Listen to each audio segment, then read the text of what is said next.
From beyond the farthest reaches of our galaxy they come. Two brains pulsing with a strange energy. These space brains come to share their love of science fiction movies.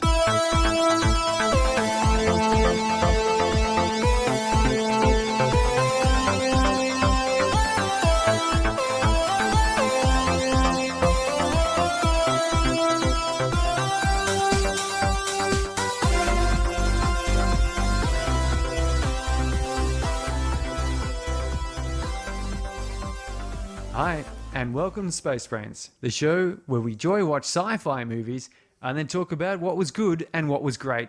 I'm Surrey, and this is Mark. Hiya! It's episode 68, so tonight we're talking about science fiction film Await Further Instructions. Came out in 2018. In this episode, we'll reveal what we thought about the film, the ins and outs of narrative and film language, plus a nice deep dive into a specific piece of science that the filmmakers are proposing. Await Further Instructions is a British sci-fi. It's directed by Johnny Kevorkian. Kevorkian, like the doctor. Kevorkian. The famous doctor. Yes, that doctor. It's a great name for a horror movie. It is. It's a great name.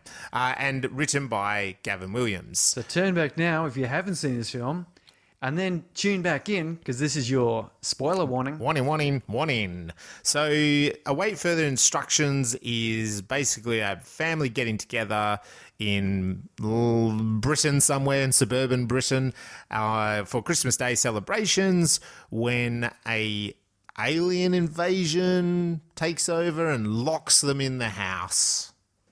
Yes, well, we don't know it's an alien invasion. No, we don't. And we don't even really, I suppose, at the end, I guess. I don't know. It's not exactly explained, is it? Some sort of creature takes them over and, well, who wouldn't want to be stuck with the family at Christmas time, just locked in the house? Well, I mean, it could be worse. It could be worse. But for this family, it's definitely pretty bad. Couldn't be too much worse. No. What was your number one takeaway from Await Further Instructions, sorry? My number one takeaway from Await Further Instructions is that we are so willing, apparently, to just do whatever the TV tells us to do. TV, E.g., not wrong. Inject ourselves with question mark. Let's never fight again, TV. But Yeah. I took from this as just, it didn't come across as too unrealistic, and that's what I got struck with this is not the ending, but the very beginning where people were put into an unusual circumstance, Yep. a stressful situation, Yeah. of mysterious. They were concerned, and then they're at this heightened peak, and then they're given an instruction, Yeah. and we're just so happy when someone takes that stress away by giving us an instruction. We can go, oh, thank goodness I don't have to be an adult. Yeah, that's right. And I mean, we've talked about, like our last film, Bleeding Steel, was a Chinese film, and the kind of culture that comes out. I do wonder whether this was a little bit the British culture, because they did really fall in line with listening to the military, which was supposedly where these messages from the TV were coming. I'm not sure if Australians would follow those messages as rapidly. I think this had a very World War II vibe. It did, didn't it? Yeah. I've seen various movies and shows. It was kinda like during the Blitz. Followed Churchill, Churchill, we will stand united. And people would do that, and they have to, and it's important to do that. It was important to do that. Yeah, so I don't know. I feel like there might have been a little bit of a cultural part of it coming out. So was this a movie of hope, warning, or experiment? Now, I did debate this one, Surrey, and I'd like to know anyone that's listening, whether they agree with me or disagree. So hit us up on the old Twitter and did anyone Instagram. think it was hope? Oh, well, I don't know. Because of the baby? Maybe. Give us the justification. Look, I hope I could cross off pretty quickly, but what I mean is I feel it was a bit of a toss of a coin between pure warning and experiment. I leaned into experiment basically because of how you just described it, that really this family is put into a pretty awful situation. They're completely locked into this house. People do panic, if they're locked in a room. So it's the same idea here. The family had some undercurrent issues, previous to this get together, and then compelled with, not losing lack of control as humans. Of course, we lose lack of control, and that fight and flight sort of mode kicks back in.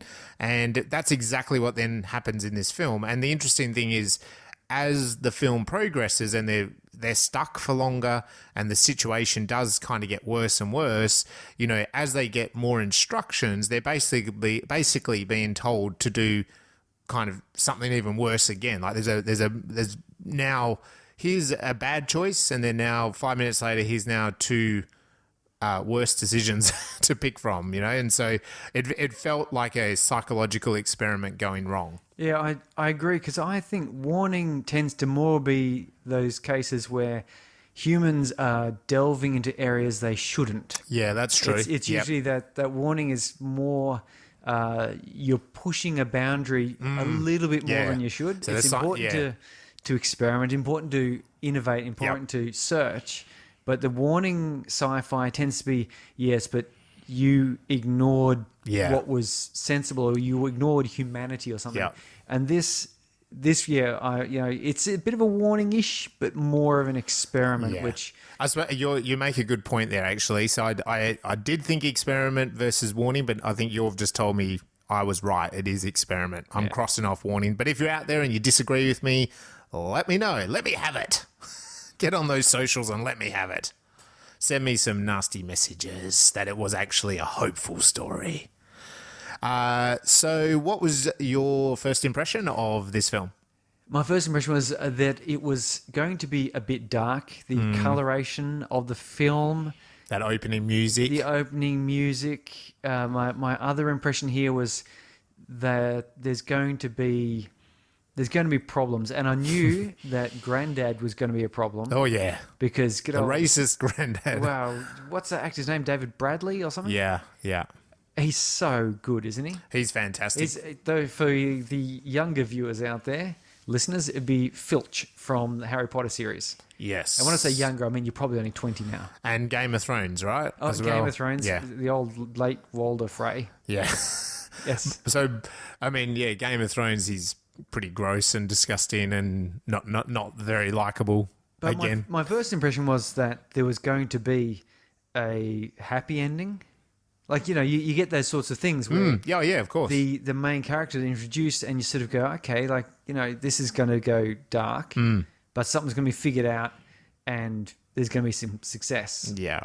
It wasn't until towards the end there I was going, no, this is like a horror film. This is not just... There's only going to be one person standing, Yeah, this is going to be, probably not as nice as I'd like. Yes. Yeah. And I think that is something we do need to say with this film, is that it definitely is a sci-fi horror, it crosses that. There's a lot of horrific elements in this film. And I think one way, because I've looked at, say, story structure, and one way that you can look at a film is it starts from a low point, it goes to a high point, goes to a low point. Yeah. But in a heroic movie, the low point is the low point of heroism. And then the high point of heroism, and then it goes down to an improved level of what it was before. Yeah. The horror, it starts a bit drab. Yep. It gets more drab, more awful. And then it ends usually not as viciously awful. Yeah. But you're in a more awful spot than when you started from. Yeah. It's kind of like, it's the mirror image of a heroic. Yeah. Where things only get worse, and the final image, the number of horror movies, what's this one, like The Descent, I think, where they go into the cave. Yeah, yep. And you think, oh, she's finally free. Same director as that British one that we watched a little while ago. Yeah, with the sort of Mad Maxi style thing. Yeah, what was it? Pandemic, it was the Reaper virus and so on.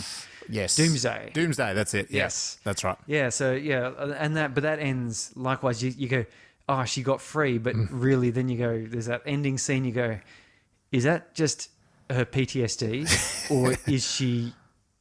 Which one is the PTSD? Yeah, that's right. Is her in her car, being having a horrible flashes and memories? Is that the PTSD, or is it that she's in such an awful spot that she's escaped to being escaped? Yeah, in her that's right. mind, That's but right. really she's about to be eaten. Yeah. So that's an example of this same sort of thing where Yeah. we get to the end and you're going, I'm not Yeah. really sure I like the way this feels. But that's what horror is supposed to do. That's right. It's meant to make you feel a bit gross. Yeah, that's right. That's it. Have you seen this film before? No, this was the first viewing. I randomly picked it, for us to have a look at. So no, I hadn't seen it, hadn't heard of it. And actually, when I looked into a bit about this film, it was a pretty small. I don't mean small budget. I think it had a pretty typical British film budget, but it didn't have a massive worldwide release.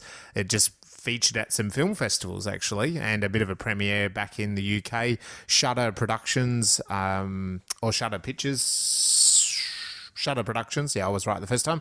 Very much known for horror platform, horror films. Dedicated streaming They service. do. So I believe this film was just pretty much, that was the point. Like it's like Netflix making their films for Netflix. So yeah. Kind of. Maybe we should have like an offshoot podcast of horror. Yeah, well, we well and truly could. Because I quite enjoy Squished brains. Squished brains, zombie brains. Zombie brains, yeah.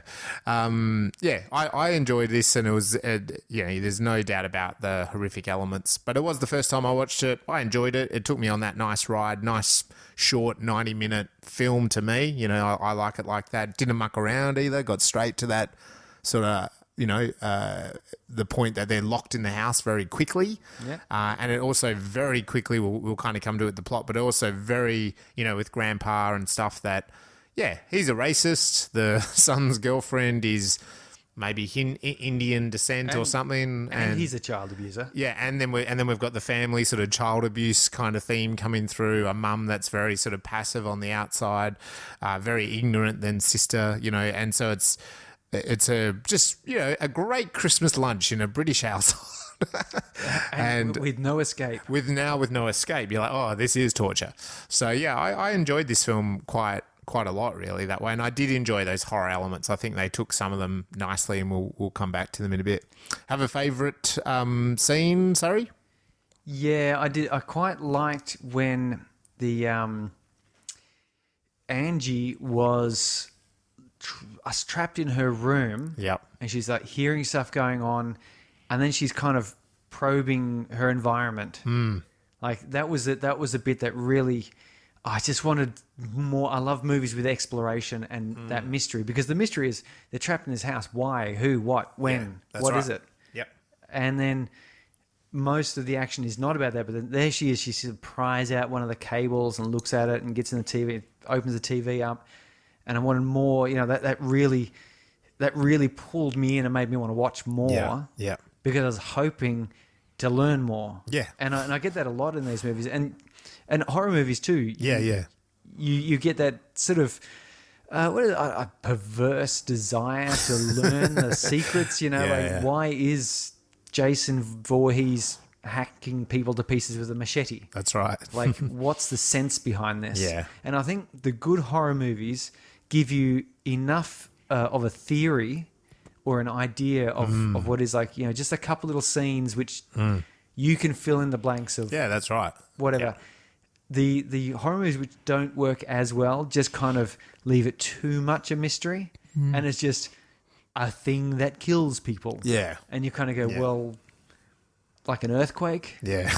Like, okay. Well, you want the villain, whatever that might be. It could be a creature from outer space. It could be something that comes out of the earth, or it could be a man or a woman or whatever. But you want them to have an intention, and so that's what you're saying there. They need, like all good characters, they need a intention, And that, so even if they're the bad person, and so like Freddy Krueger is always a great example of that, isn't he? He's like, oh, he was a bit of a pedophile, and then all the people in the neighborhood got together and they burnt him alive in his house. And then now he's come back in the dreams of those parents' kids or grandkids or something. Oh, he's come back to get the kids, yeah. And he's come back now to get the kids in their dreams, and it's like, yeah, so he's got a great backstory, doesn't he? So he's already sort of a bit of a sick person, but then he's been tortured to death, and now he's coming back to get the kids. And of course, because then you just know that you want to say the parents deserve it. Yeah, that's the thing. There's a question. Deserve this, but you can see that there's an element of sin begetting sin. That's right. Which all horror should have sin. That's the thing. All horror should have some sort of sin. Here we have Grandad. That's why I loved Grandad, of course. Yeah. Yeah. So I'm going to ask you then, why and is this film science fiction?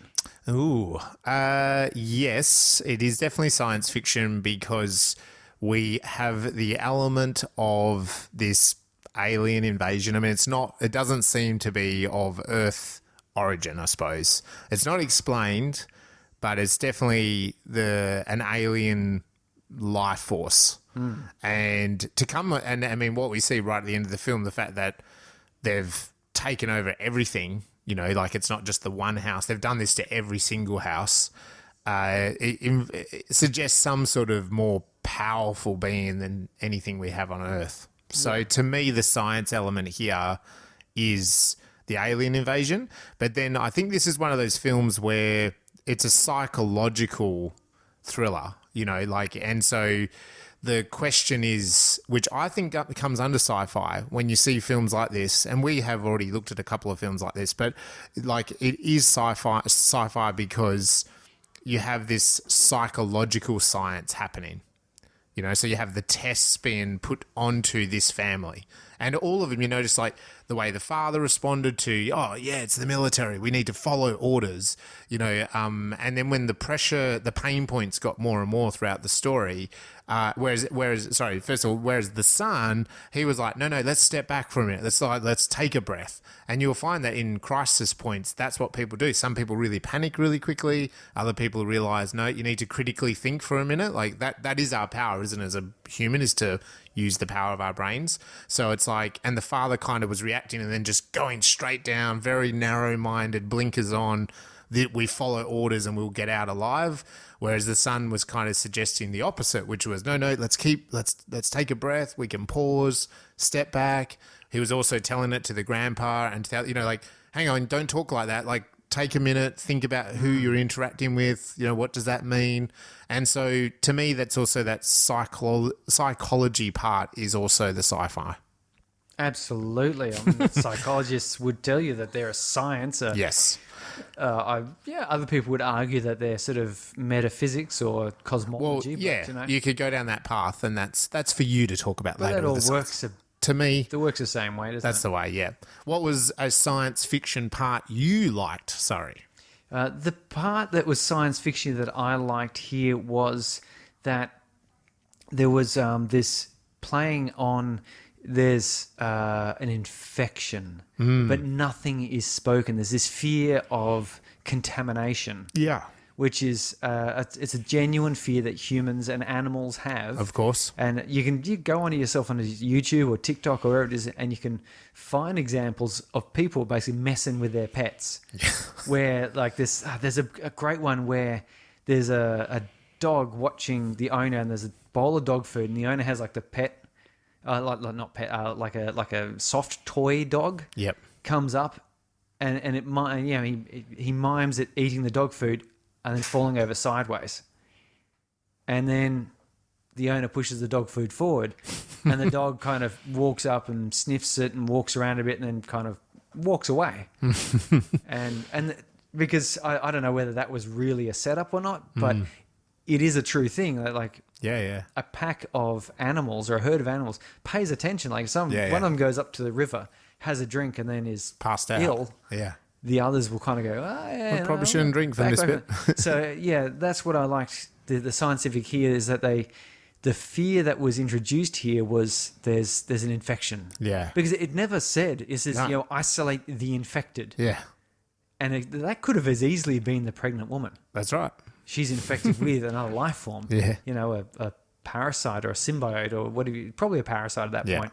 But it also didn't detail the infection at all. So it's No. like it was playing off the psychology again, that psychology test. Oh, look, she's got the sniffles. She's the infected one. But someone else could be infected. Yeah. Because what if it was a bloodborne disease? It didn't say anything what that infection meant. No. Like infection can mean a lot of things. That's right, yeah. Yeah, so I that's what I really liked was that there was just that mind game that is almost a cult indoctrination type tool where it's Yeah.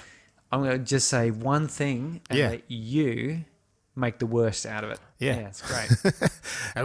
You're making the worst because you're locked in and you got no escape. So you got to kind of, Yeah, well, I mean, that was the thing when the needles get dropped in. Yeah. Which, and then, the guy, what's his name? The father? Nick. Yeah, the main guy. Yeah, Nick and Annji are like, you shouldn't be doing this. Like, they're not sterilized. You don't go just injecting yourself with rando syringes dropped down a chimney. Yeah.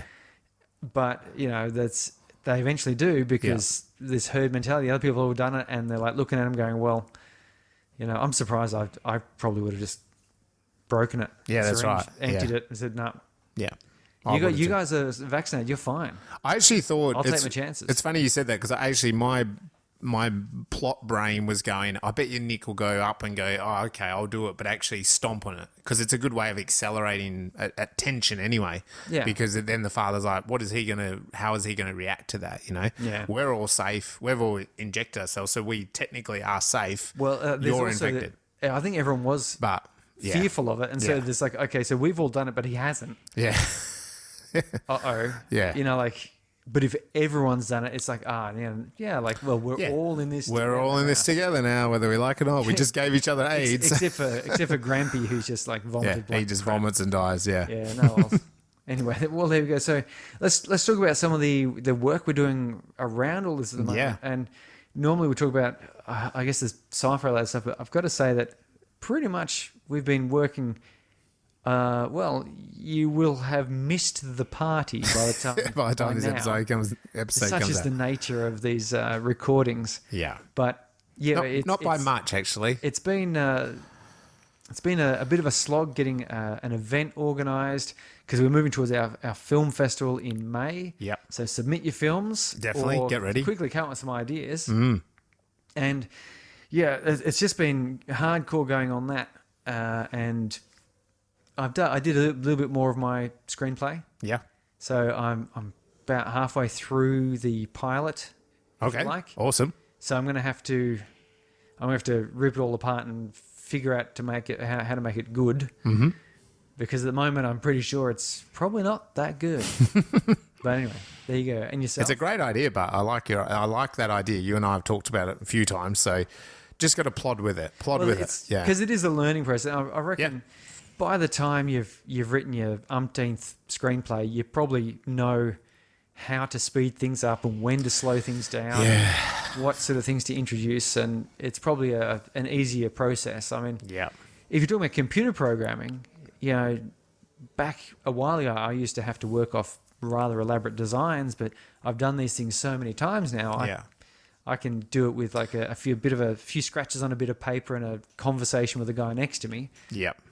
Well, that old terminology of the 10,000 hours, hey, like to become a master of anything, or just to become good at it. Maybe not a master, but I think you're right. Like if you spend 10,000 hours on script writing, and you got to that 10,000 hour, you'd probably know a thing or two about getting there. Because I know in writing my shorts and writing, I've done 3 full feature films now.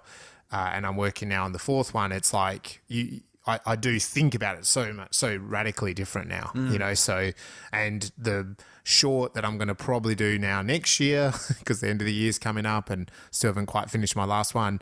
When I do that one next year, sitting down to kind of craft that, it's just a different. It's because you learn every time you do it, you learn. So if you get to that if you do 10,000 hours. hopefully a bit of an expert. But it doesn't mean the self-doubt's not there. That's a whole nother thing. In fact, there's that whole Dunning-Kruger effect where as you gain more experience, you gain more self-doubt. Yes. It's the small amount of experience you think you got it made, and then you clock over a certain amount of time and effort, and you start going, you know what? There's so much more I don't know. Yeah, well, but it's also interesting because I've heard some people even outside of like maybe script writing, but for example, Aaron Sorkin, who's won Oscars, he's someone that's a full-time scriptwriter, many feature films, A Few Good Men, Social Network, that whole West Wing TV show, just to name a couple. This guy's been writing stuff for a long time, All the President's Men, and I was seeing him talk the other day in a video, and he kind of bags himself, and he's not confident in himself, and he's writing, and you're going, yeah, but you've made stuff that is really big, and you've won an Oscar, and you're still bagging your writing, you know, like you're still like, yeah, no, don't. Well, you might learn something. I don't know what I'm supposed to say to you guys to learn from me, you know, like, yeah, I'll tell you a couple of things I do, but honestly, you probably shouldn't follow them really, you know. You're like, well, no, you are an expert, you know, but he doesn't see himself as an expert.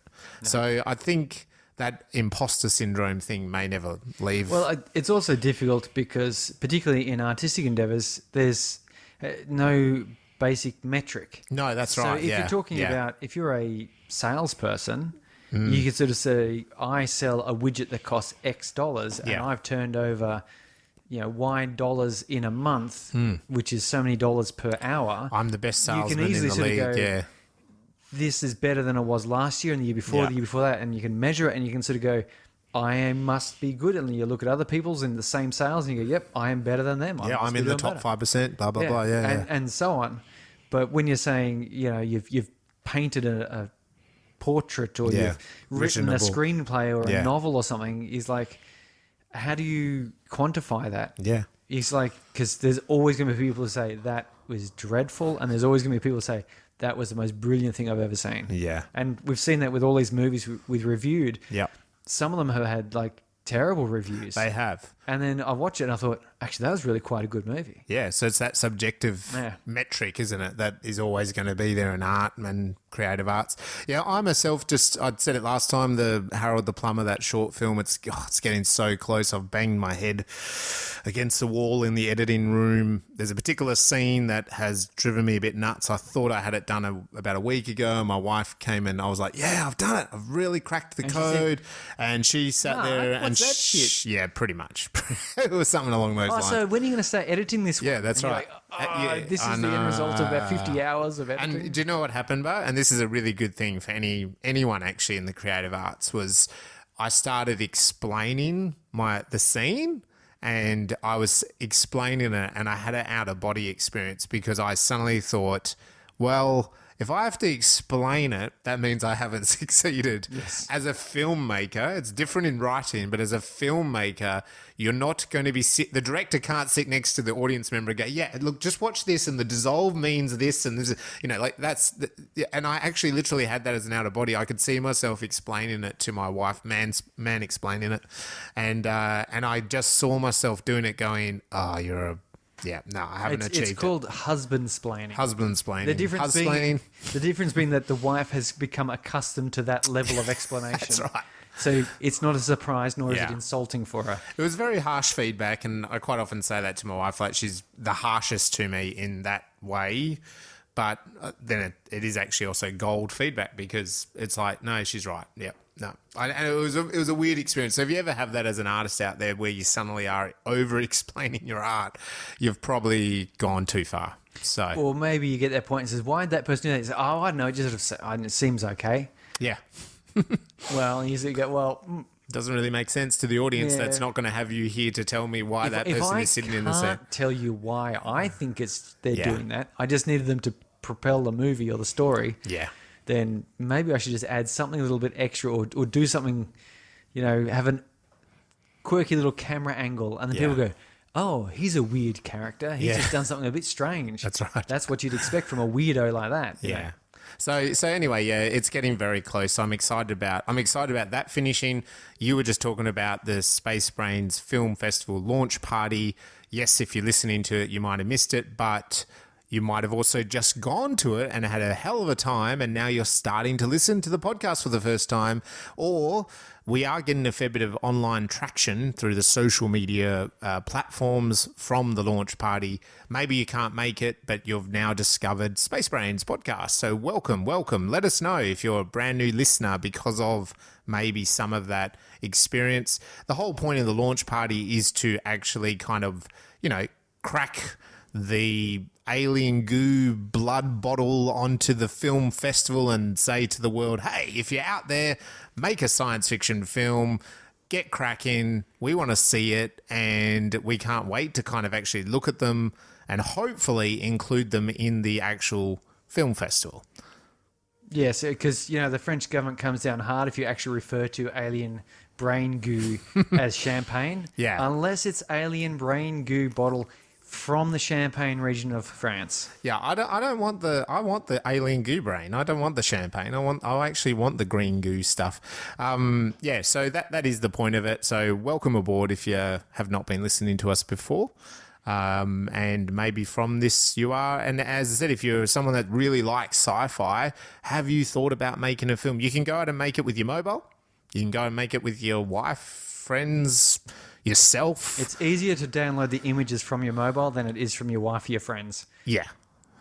Unless you've got that science fiction invention which downloads memories. Ooh. In which case, make a film about that, using that. Yes, definitely. Absolutely. We did just get someone submit another feature the other day, which is exciting. So, it can be a short film or it can be a feature film, can be international or extremely localized, as in here in Mandurah. Well, I know. I mean, we've gotten a few features now. Yeah. Maybe we're going to have like a screening special because a feature goes for an hour and a half, and the award screening only has so much time to put in there. So we might have to. We might either have to make another segment, but I'm leaning in that we definitely will. We're definitely going to watch them, obviously, but I think we should watch them and their future episodes of the podcast. So I think that's what we're going to be doing, something along those lines. Maybe we should have a screening party of them or something. I don't know. Oh, well, you can do those watch-along. That's right, watch-along things. Yeah, that'd be so good. Maybe we should do that with the features for this first year. But in the coming film festival years, we might then have space to actually just purely play those feature films. Yeah. But anyway, let's move on. Let's talk about this film. I'm going to await further instructions. So what should I do? We're going to get into the plot. Okay. Okay, sorry. So we're going to get stuck into it. That's the word you're supposed to use there. So this syringe I'm putting on my arm, that's just not part of it? No. Just go ahead. Use it. Go for it. That's what you and your wife get up to in your own time. So go for it. Okay, so what we said before, you that director's name rolled off your tongue a lot better than mine. Johnny Kevorkian. That's it. And then it was written by Gavin Williams. Hey, doesn't Johnny Kevorkian sound like a plucky investigative reporter on doing the beat on a... He does. Film noir or something? Yeah, he does. And I bet you that if he goes into a meeting, he's got another film coming out soon. If he goes into those sort of funding meetings, they've got to make a bit of a thing out of his name, don't they? I reckon that. It's Johnny K. Yeah. Or Johnny Kevorkian, come in for the funding, eh? Just move some of my product and you get the funding. Okay. Oh my gosh. So, Sam Gittins. That's as English as Sam Gittins. Gittins. Plays Nick, and Neerja Naik plays Annji. Abigail Cruttertine plays Beth. David Bradley, who we all recognise, talked about him before, is the granddad. Grant Masters is psychotic Tony. Or is it Grant? Grant Masters. Grant Masters? Holly Weston. I don't know where my accent's going now. Holly Weston. Kate, I never know where it's going to go. And then Chris Sadler plays little weak man Scott. Oh, Scott. Scott's got a bit to become a man. I've been watching Kath and Kim. Oh, you're such a wuss, Brett. Yeah, such a wuss, Scott. It was a bit like that, wasn't it? Yeah. This film was filmed in England. As I said before, the box office is ridiculously tiny because I think it was just straight to Shudder's streaming platform, which are well known for the horror. If you didn't know that, go check it out. If you love your horror, go check it out. I'm sure I haven't actually checked out that platform. Have you? I've heard a fair bit about it from the last podcast on the left. They're big fans because they're big horror aficionados. Yeah, okay, great. So, yeah, it did have a few film festival releases and then, I think straight onto the platform. So it's hard to judge success, failure by the box office for this particular film, and that's fine. So from here, we're going to break down some narrative and get into what we thought about some of those moments. We're going to try tonight to just talk a bit more about what some of those scenes felt like for us. But before we get into that, we do like to consistently break down the narrative into, first of all, a 3-act structure. It's very standard narrative, language that's been around for a very, very long time. I think Shakespeare was into 3 acts. And then breaking that a little bit deeper into what you'd probably call beats or scenes. This kind of terminology comes from some really good script writing teachers out there. If you're interested, people like Campbell, Schneider, McKee and Field. That just would be one hell of a poker table, wouldn't it? Particularly because some of them are dead. Yeah. So tell us a bit about Act 1, sorry. Act 1 is where Nice we and quickly. get introduced to the world, where, generally speaking, we're given some of the rules of the world. Yep. So, is it a normal world? Is it spaceships flying? I mean, you think Star Wars, it starts off with spaceships, right? Yeah. You go, okay, This is where we are, yeah. We get a bit of a theme stated, either literally or there's a setup which shows us it is. Yeah, a bit of a question. We get all the characters showing, and very importantly, towards the end of Act 1, we get this catalyst, this inciting incident, something which takes what we've learnt to be the normal state and says, hey, something's about to happen. And it basically poses this question to us, which is, you could kind of say the rest of the film is going to answer.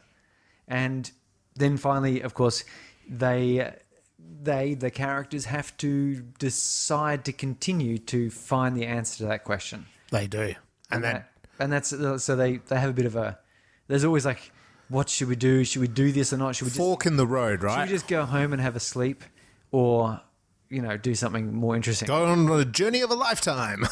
And predictably, they always go on the journey of a lifetime. They do. Yeah. Otherwise, I want my money back. It takes us to Act 2. Act 2 is where mainly it's, I think it's Schneider says it's like the trailer. It's the fun and the games. Realistically, and I've seen this time and time again with really good movies, if you do watch the trailer doesn't actually give away, the ending. A really good film, you can tell is going to be a good film via the trailer because it's the fun and games of what Surrey was just saying, that fork in the road, that setup, all the payoff that the writers put into that initial beginning part of the film. This is where it really plays off. And I think in this film, it's a really good example of the fun and games of this nasty, horrific scenario playing out and where that goes. We then get a bit which is about the midpoint, really. So it means halfway through the story. This is like kind of coming over the peak of a mountain. Surrey earlier tonight was talking a bit about like maybe things start off a bit drab and they get a lot worse. And then the character has to kind of like work out how to be, in a horror film, how to get out of the shit mess they're in, dig their way out of that. And typically in a horror, it gets worse and worse and worse until right at the end that, maybe they just survive or, they just kill the killer monster or whatever it is, right? They just get out of the clutches of it. And sometimes horror doesn't even give them that luxury. When they're just about to get out, it's actually like quite a negative ending. Whereas other films, the midpoint may be that, hey, the character has had a lot of fun. They've been in that new job and they're having a good time and they're having success. They're feeling success for the first time, but then now the deal doesn't go through. and so suddenly their confidence is shocked or, whatever. And so that's the midpoint. And midpoints can either be a bit of a false victory or a bit of a false dawn, meaning that, it wasn't quite what they imagined.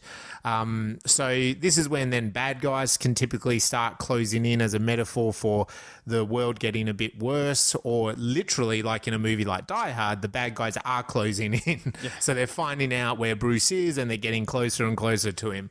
We have an all is lost moment where literally someone or something dies, and so this can be a pretty downbeat. And we're kind of heading the another analogy here for this part of Act 2 is that it's almost like the writer is turning the screwdriver and it's making their world tighter and tighter.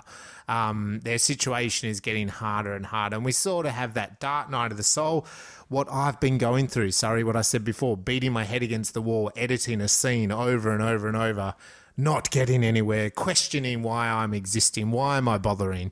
And then finally you can kind of have a moment where the daylight breaks and the character goes, hey, actually I've got a new plan of attack. I'm going to start editing this film in a new line. I'm going to I'm not going to go after these type of jobs. I'm going to go after this type of job. And so they formulate a new plan. And when they do that, in that real dark part of their soul, we know as an audience, we're like, yeah, now they've got it. Now they're going for it. And that propels them into Act 3. Act 3 is the finale. It's where coming out of the really bad time, there's usually, or it's often depicted as they've got a plan. Yeah, a plan of attack. Some sort of idea to do something. And they gather up all of their resources and they try to do this plan. Yeah. But it almost always has some sort of stumbling block. Yeah. Yeah. Like it looks like it's going to be cool, and then there's a reversal. Yeah. And then they've got to find that extra bit. Yeah, there's a little bit more. This is that extra bit they had to have, learnt or discovered, or their growth. So they're different. Yeah. And then we have the actual finale where, I was going to say the bad guy's defeated, but usually it doesn't have to be the bad guy being defeated. Like in this film, it's not.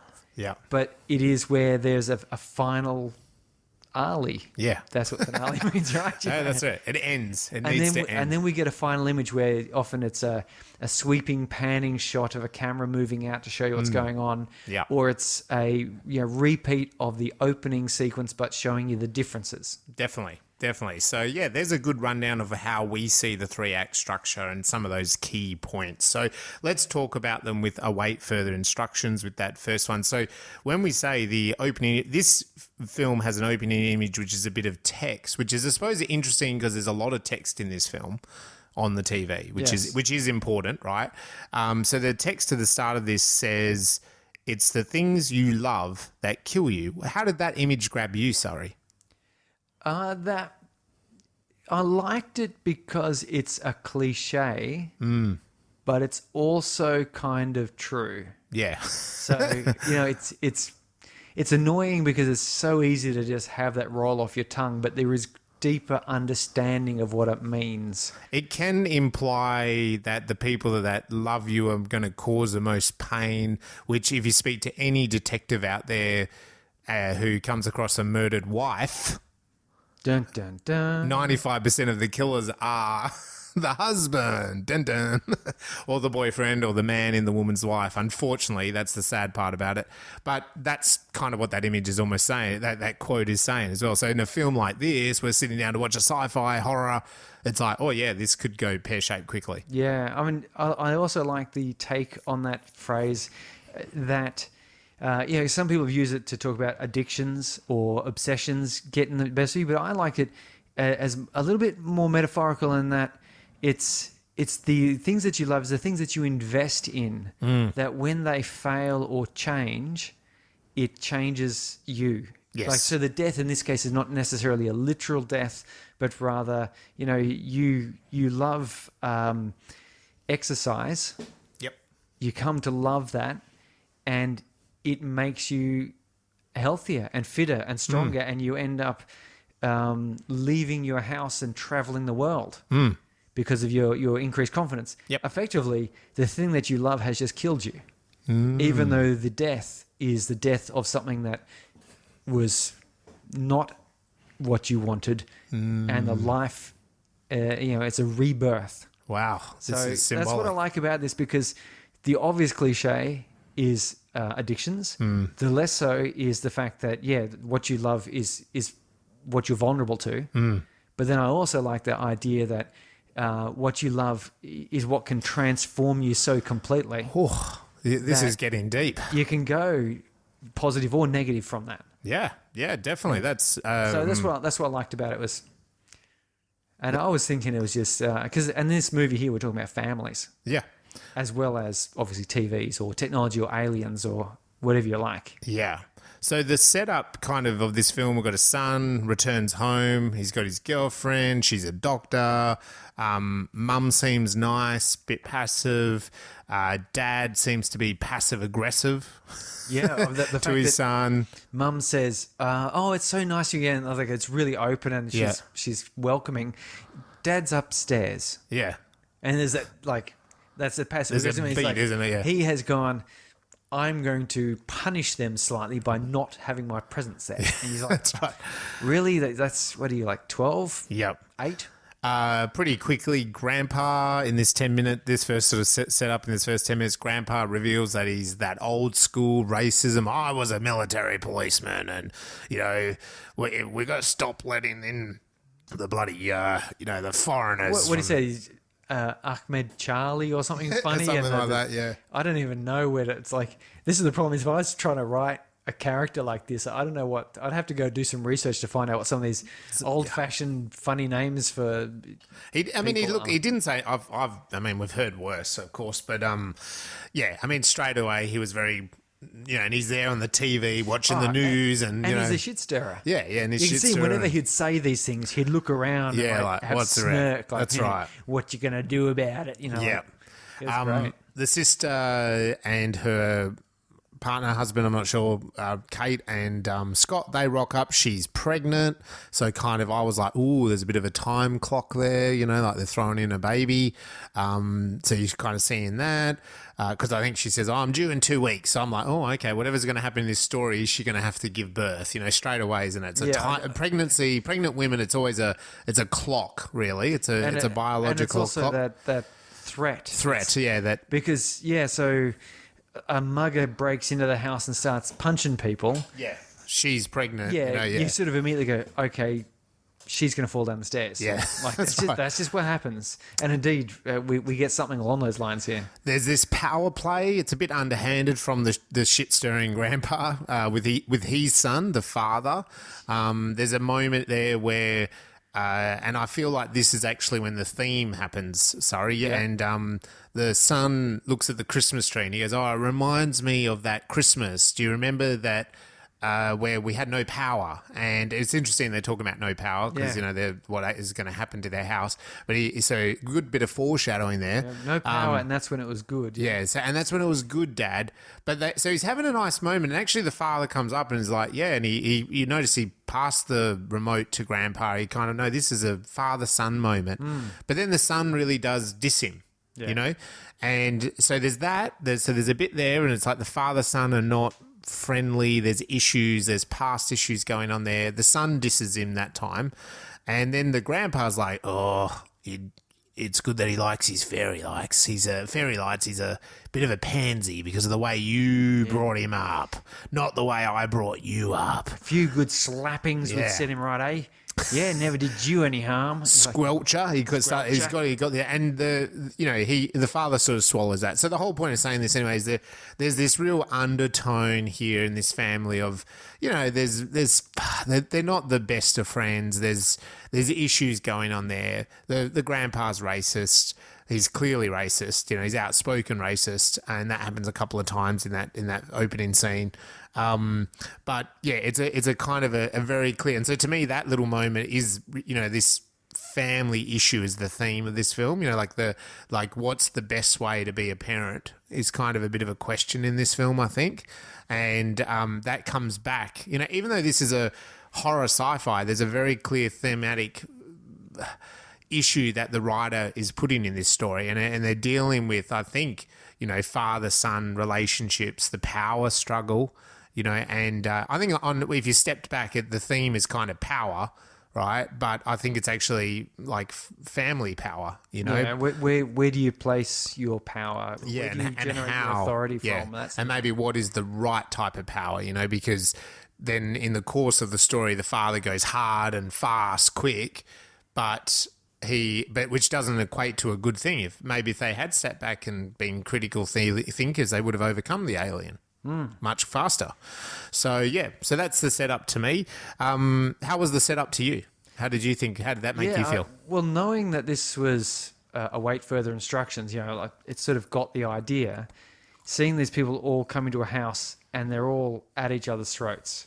Yeah. Like the brother and the sister are at heads with each other constantly. She keeps saying, "What you think you're so clever?" Yeah. And my only response to when people say that is, the fact that you said that means, yes, I am more clever than you.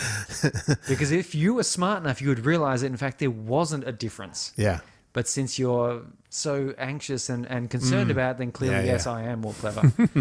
But anyway, that would have just been me talking to my brother or sister to goad them into further anger, because that's what we do. That's what siblings do, don't they, to each other? We know the buttons to push. Yeah. But so I could see that there's this just a seething hot pot waiting to bubble over.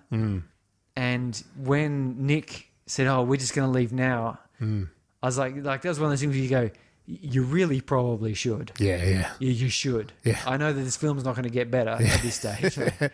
Yeah. But then they go, "Oh, we'll wait till early morning." Yeah.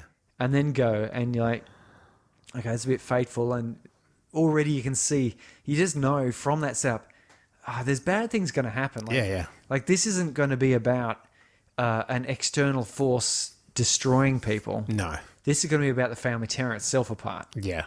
Which, well, I suppose it does, doesn't it? Yes, it does. So you've just said they plan to leave in the middle of the night or early morning, whatever. And this, to me, is the catalyst, all right? So the catalyst is the fact that they're going to leave. And what do they discover, Surrey, when they get out of their beds and they're heading downstairs? Oh, yeah. Well, I mean, I thought that, I would have moved the car straight to the black covering over the door. Yeah, that's what I mean. Yeah, that is the catalyst. Yeah, so they're stuck. Down, he opens it up and they go, "Oh, yeah, can't get out here." Yep. And then, of course, rather than just can't get out here, go around, go back up to bed and sleep. Everyone gets woken up and starts coming down one by one. Yeah.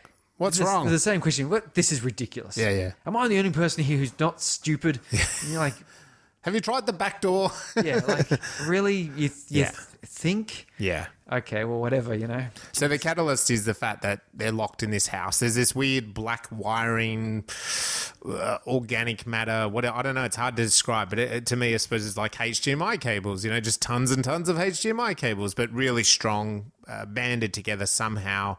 And it's covering the front door, it's covering the windows. So essentially the catalyst is this family with all their issues is now trapped in the house. And we clearly see that. They run to a few of the windows, they open up the curtains. It's, it's what a film needs to do. And so what do they decide to do? Sorry, bang it with a hammer. Right. What else do they try to do? Well, this is Nick, because he's the hero of the story. Yep. So he is the only one who's going to take... clear action, real action. Because his intention is to get the hell out of Dodge. Yeah, he's like, so he goes into the garage. I find it funny because I would go get my angle grinder and have a go at that. Yeah.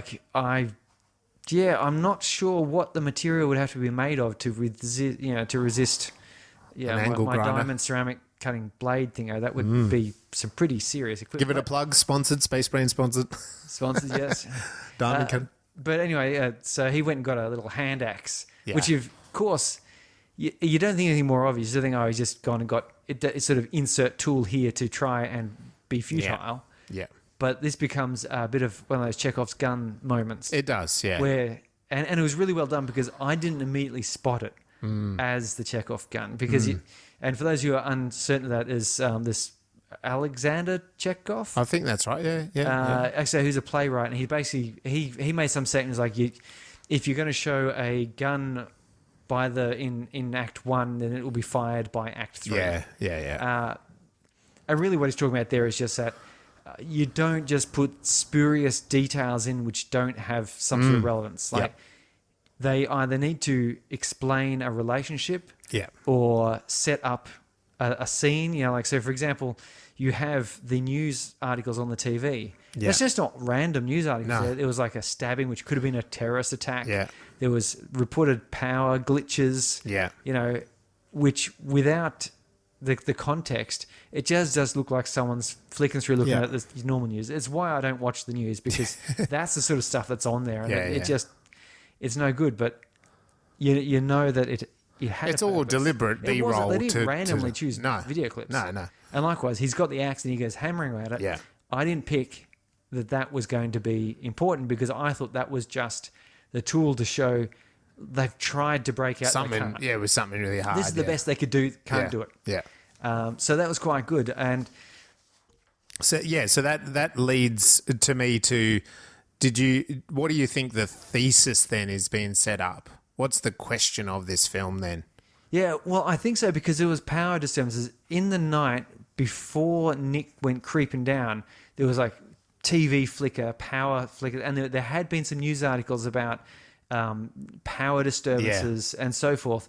And so immediately before the blockage was found, I was sort of thinking, that's creeping doom. You know, it's something sneaking up on us. Yeah. And now we're seeing it in this house. Yeah, and you notice that there was actually a handheld shot. So there was a bit of a power disturbance. Yeah. And there's a handheld shot that went past Grandpa. And it had the eerie music. And it's handheld. Handheld shots always indicate like point of view, like something, like a someone. Yes. Right? I didn't notice, vision. I didn't think about it so much when it happened, because it's quite quick. Yeah. And then it cuts to Nick and his girlfriend like getting ready, you know, to leave the house, right? Yeah. But then on thinking about it, what they were almost implying was at that moment in time, maybe that was the monster alien, whatever, getting into the TV. Yes. You know, which is what is revealed later in the film. But at this moment in time, it's almost like that handheld shot was like something creeping past Grandpa and heading to the TV. Something's in the house. Yeah, something was in the house. So that's the thing. I guess with thesis, you've locked this family with seething undercurrent issues. They don't necessarily get along. The thesis, to me, the question is asking, will this family band together, or will they destroy each other? Well, you know what I mean? Because it could go either way. That's basically what it's saying there. So that, to me, it was a very clear catalyst, and it actually had happened by the 12-minute mark. Yeah, so well done to the writers. That always tickles my fancy. So then we head into the debate part. So why is the protagonist debating? What are they debating about? What are they doing? And the question here is like, is it a big enough debate? I myself, as a writer, have always found the debate a little bit tricky to write, because you kind of think, this is a great inciting incident. They're ready to go now. And then, no, you got to write this. You got to write a few scenes here where they're kind of debating. Well, what do they do? This can be difficult with superhero origin stories. Yeah. Where it bugs me. There's so many of these ones where it's like, I've got superpowers. Oh, I just want to be normal. Should I do like? Who the hell just wants to be normal? What sort of a freak wakes up and finds themselves invincible and able to fly, and they just bitching and moaning because they want to be normal? So you're exactly right. The really good example in superhero is Spider-Man. So Peter Parker, whether you go to the comic book or whether you go to the little kids' books, because I've read them to my kids, Spider-Man is perfect because he gets the power. He's sick, right? So he has a day of being sick. This is the debate. He's sick, and then he wakes up and he's kind of got weird feelings, and he's stronger than he ever was. And you're a teenager, you're just suddenly a bit stronger. And then he's like walking, and then he can he sprouts stuff out of his hands, and then he can finds himself like climbing, and then he starts testing his powers. Yeah. So he doesn't have ever a moment that you're complaining about. He just progresses down that path of, hang on, I can climb up a wall.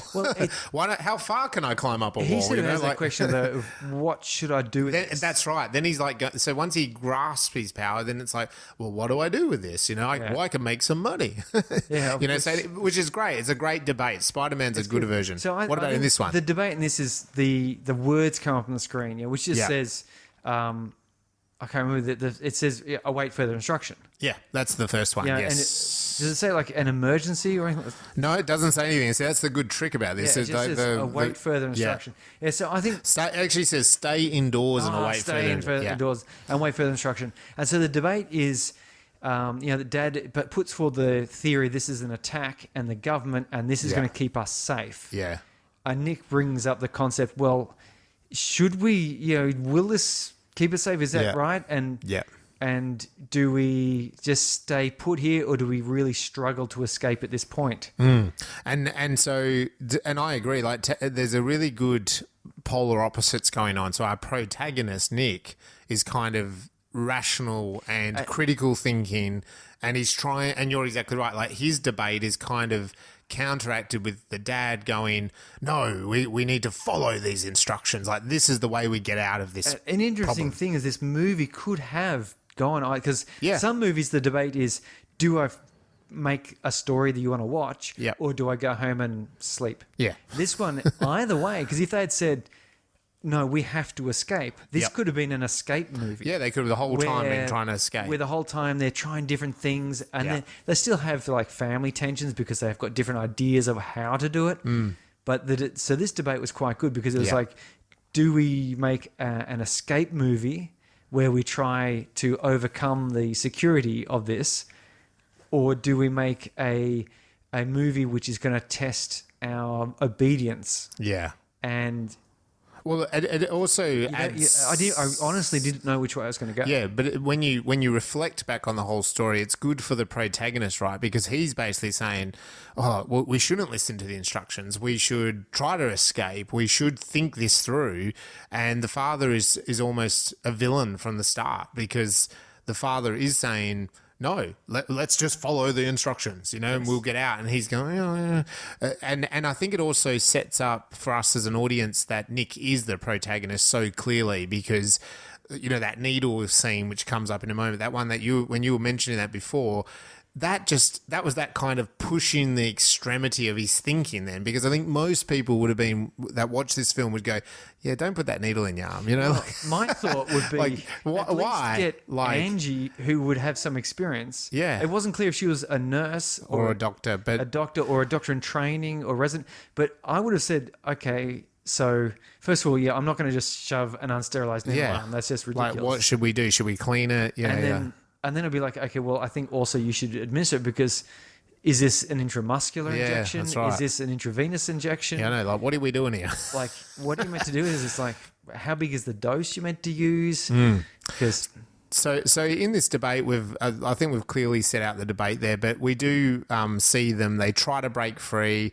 They can't figure it out. They're trying to figure out who did it. There's no phones, no internet. There doesn't seem to be a way out. So it really sets the parameters up. Also, the father, because he's decided to, let's just follow these instructions. It could be a terrorist attack. So that's where Surrey was saying the news article before that we had mention of a terrorist attack, that they kind of justify, oh, this is a terrorist attack. And he also says something like the seven of the seventh terrorist attacks revealed that the government has emergency channels on TV. Yeah, what was the 7/7? I'm not sure. Was that like was that the London bombings or British thing that we don't know about? You know those London bombings that happened that time? Or did they just want to have like a name for a terrorist attack, which wasn't a real one, because they didn't want to kind of muddy the waters by trying to link this incident to, if that's it, like 9/11, like suddenly now you're linking. Yeah, so they did, maybe there's more of a link there. I didn't quite get it either.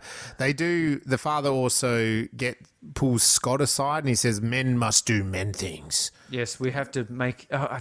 It's always creepy, and this is something I've learnt from movies. Thank you very much. Is when people, there's a few key phrases you got to look out for. Yeah. So when someone says something along the lines of, "We must think about the greater good," you immediately go, okay, presumably you're on the greater part, and someone else is the one who's going to have to foot the bill, right? That's just the way that works. The other phrase is this: sometimes we have to make hard or difficult decisions. Yeah, that's right. That's code for sometimes you're going to we're going to have to eat people. Someone. We're going to have to eat someone during this movie. you want me to kill someone. That's which right. won't be you. Yeah. It'll be you deciding who dies. That's right. And then you want me to kill them. that's like that's the no. Yes. That's not the right way of doing things. So so there's that moment with Scott. There's also the father says, let's have Christmas, like it's going to be Christmas, let's do Christmas, act normal, which actually is very if it's a terrorist attack, that is very British. It's like, no, let's get on with it and have a cup of tea. That great Winston Churchill thing from World War II that became pop culture, right? That T-shirt slogan, stay calm. That shirt. Carry on and stay calm. Stay calm. That's the Winston statement that came out of World Tour, became pop culture. Everyone, whatever. But yeah, this is what they do. So they start having it shows the family again, very passive aggressive, all this undercurrent. They argue. Ange is a bit sick and they argue about that. And by that, she just like has a little bit of a yeah. Yeah, I know. And one of them does say, oh, look, she probably got sick from her job, and they're kind of palming it off a bit, but the grandpa again arcs up, and this is where he gets a bit more brutal.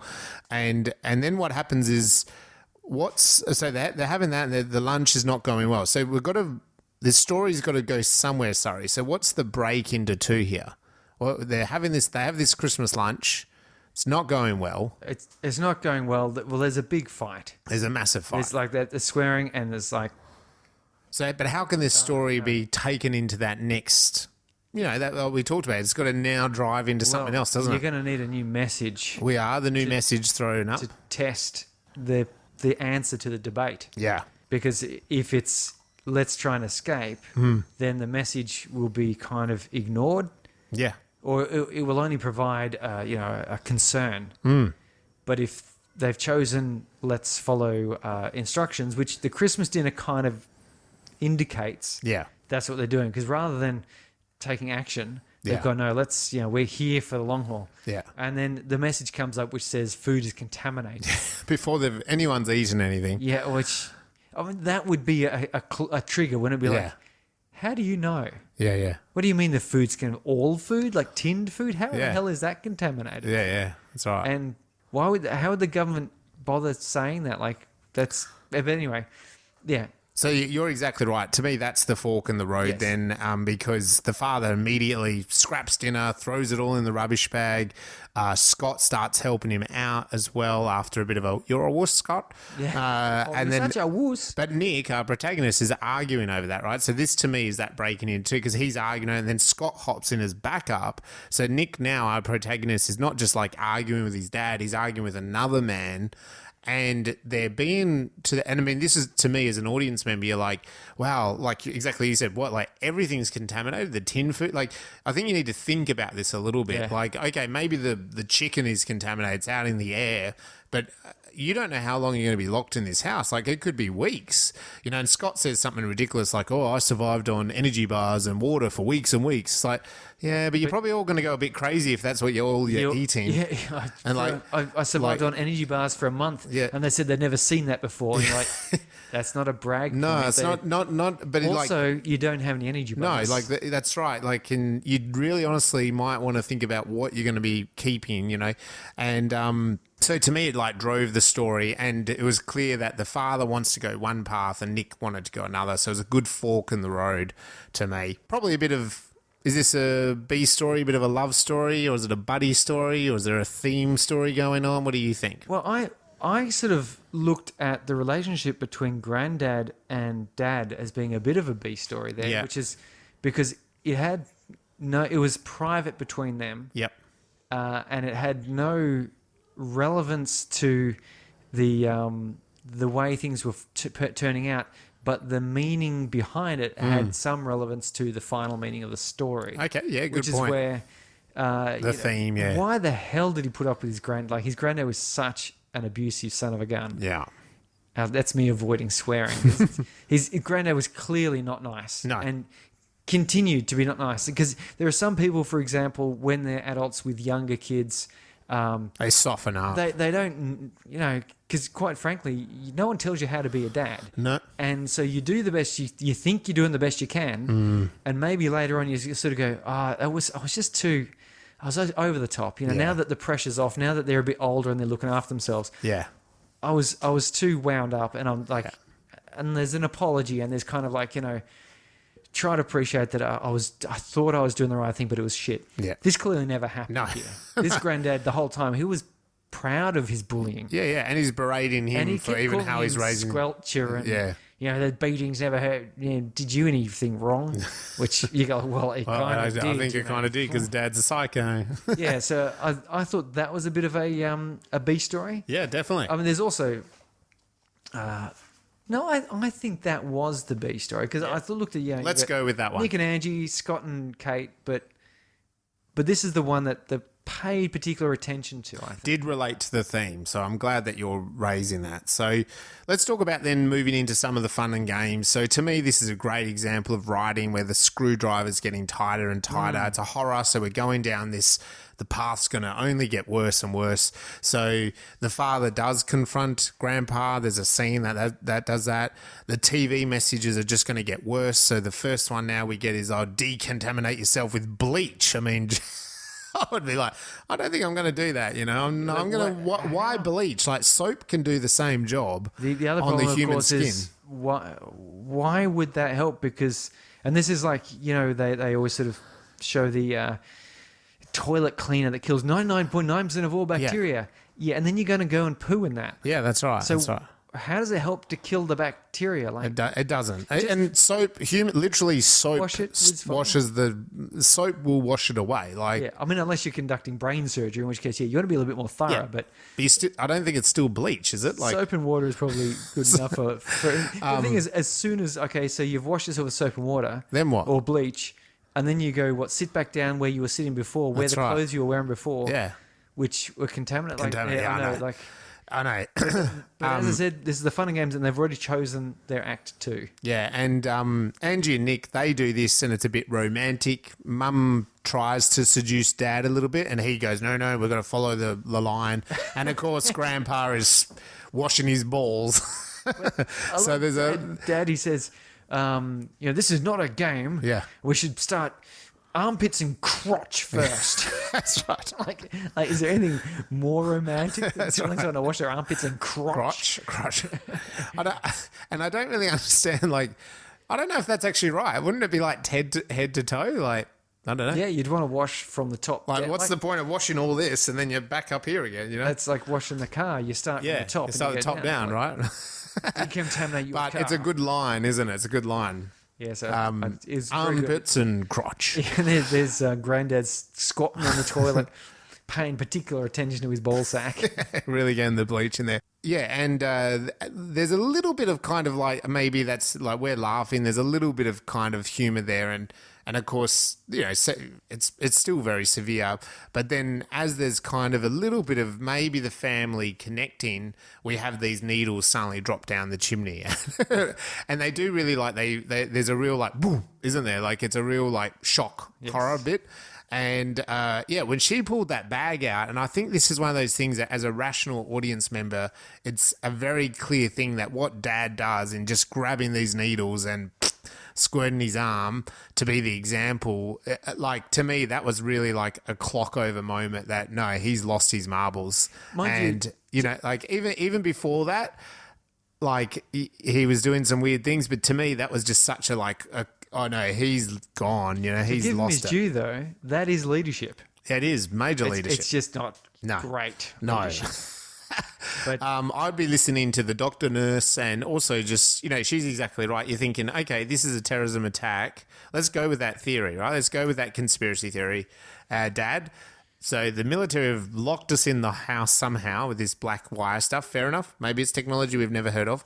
But then they've just dropped needles down a chimney and she says, these have even been used before, and it's they wouldn't do that. They would literally, and the serum would be in its own little container, there'd be instructions. And there'd be instructions, and I don't know, it was all so obvious that no, something's off here. So yeah, there's a great scene here. It actually goes for about 8 minutes, I think. This scene when I noticed it, it's very tense because it's really the whole time tense, you're debating yourself, going, "Don't do it!" Don't do it. And the dad just sort of does it, and then Granddad says, "Yeah, well, I'm not a coward." Yeah, I'm going to do it.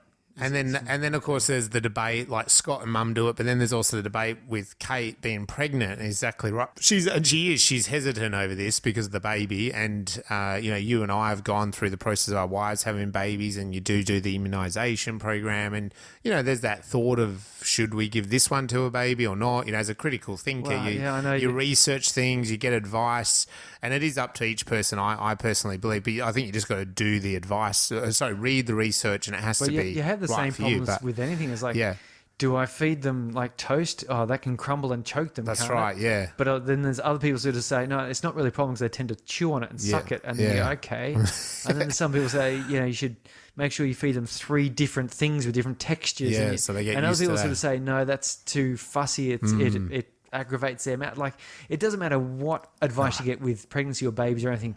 There's someone who'll say otherwise. Yes. And the problem is because it is such an emotionally charged thing, you can't make... It's really hard to make reasonable decisions. No. Because at any point, you're sort of going... Someone says, it's a 1 in a million chance of something bad will happen. And you go, but there's a chance something bad could happen. Yeah, still a chance. Yeah. Yeah, I know. And because it's a child, it's not you, it's something else, isn't it? Yeah. And Kate hesitates, but then she has. It's a really great tense scene, that one. It goes on for a bit, but they all end up taking the shots. And, I mean, we don't see Nick actually... it's off to the side a bit, and I wasn't sure if it was kind of squirted on or I don't know, but it's implied that they all took it. And then Grandpa just ups and coughs up a lung and dies. Yes. And the argument there from Dad is it's an acceptable loss.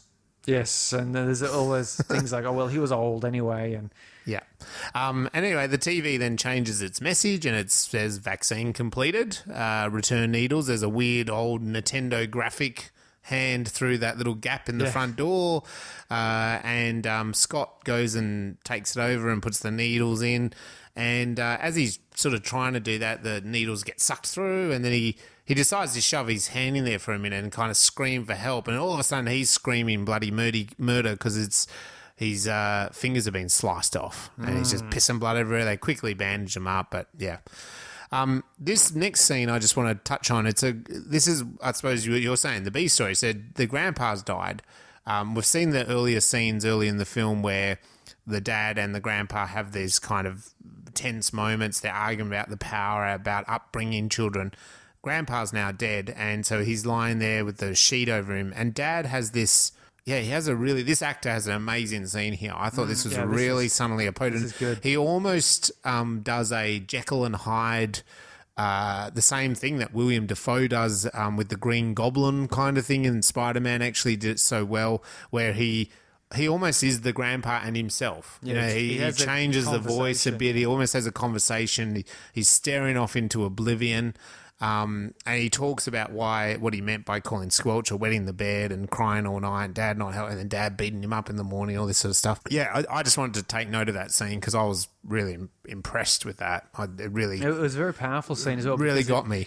It drove home the depth of pain that Dad felt. Yeah. And then he mentions that thing is like, I suppose, as a father, you try to do anything. Yeah. To say help your children, he knew that. Yeah, I know that. You don't know that, which is kind of it's sort of his way of asking for understanding. It's like it's his way of asking for understanding, but then also having a dig at him at the same time. So it's very passive aggressive. It's like saying, it's justifying to himself, going, this is not good. I'm going to be doing more not good, but it's because I have this.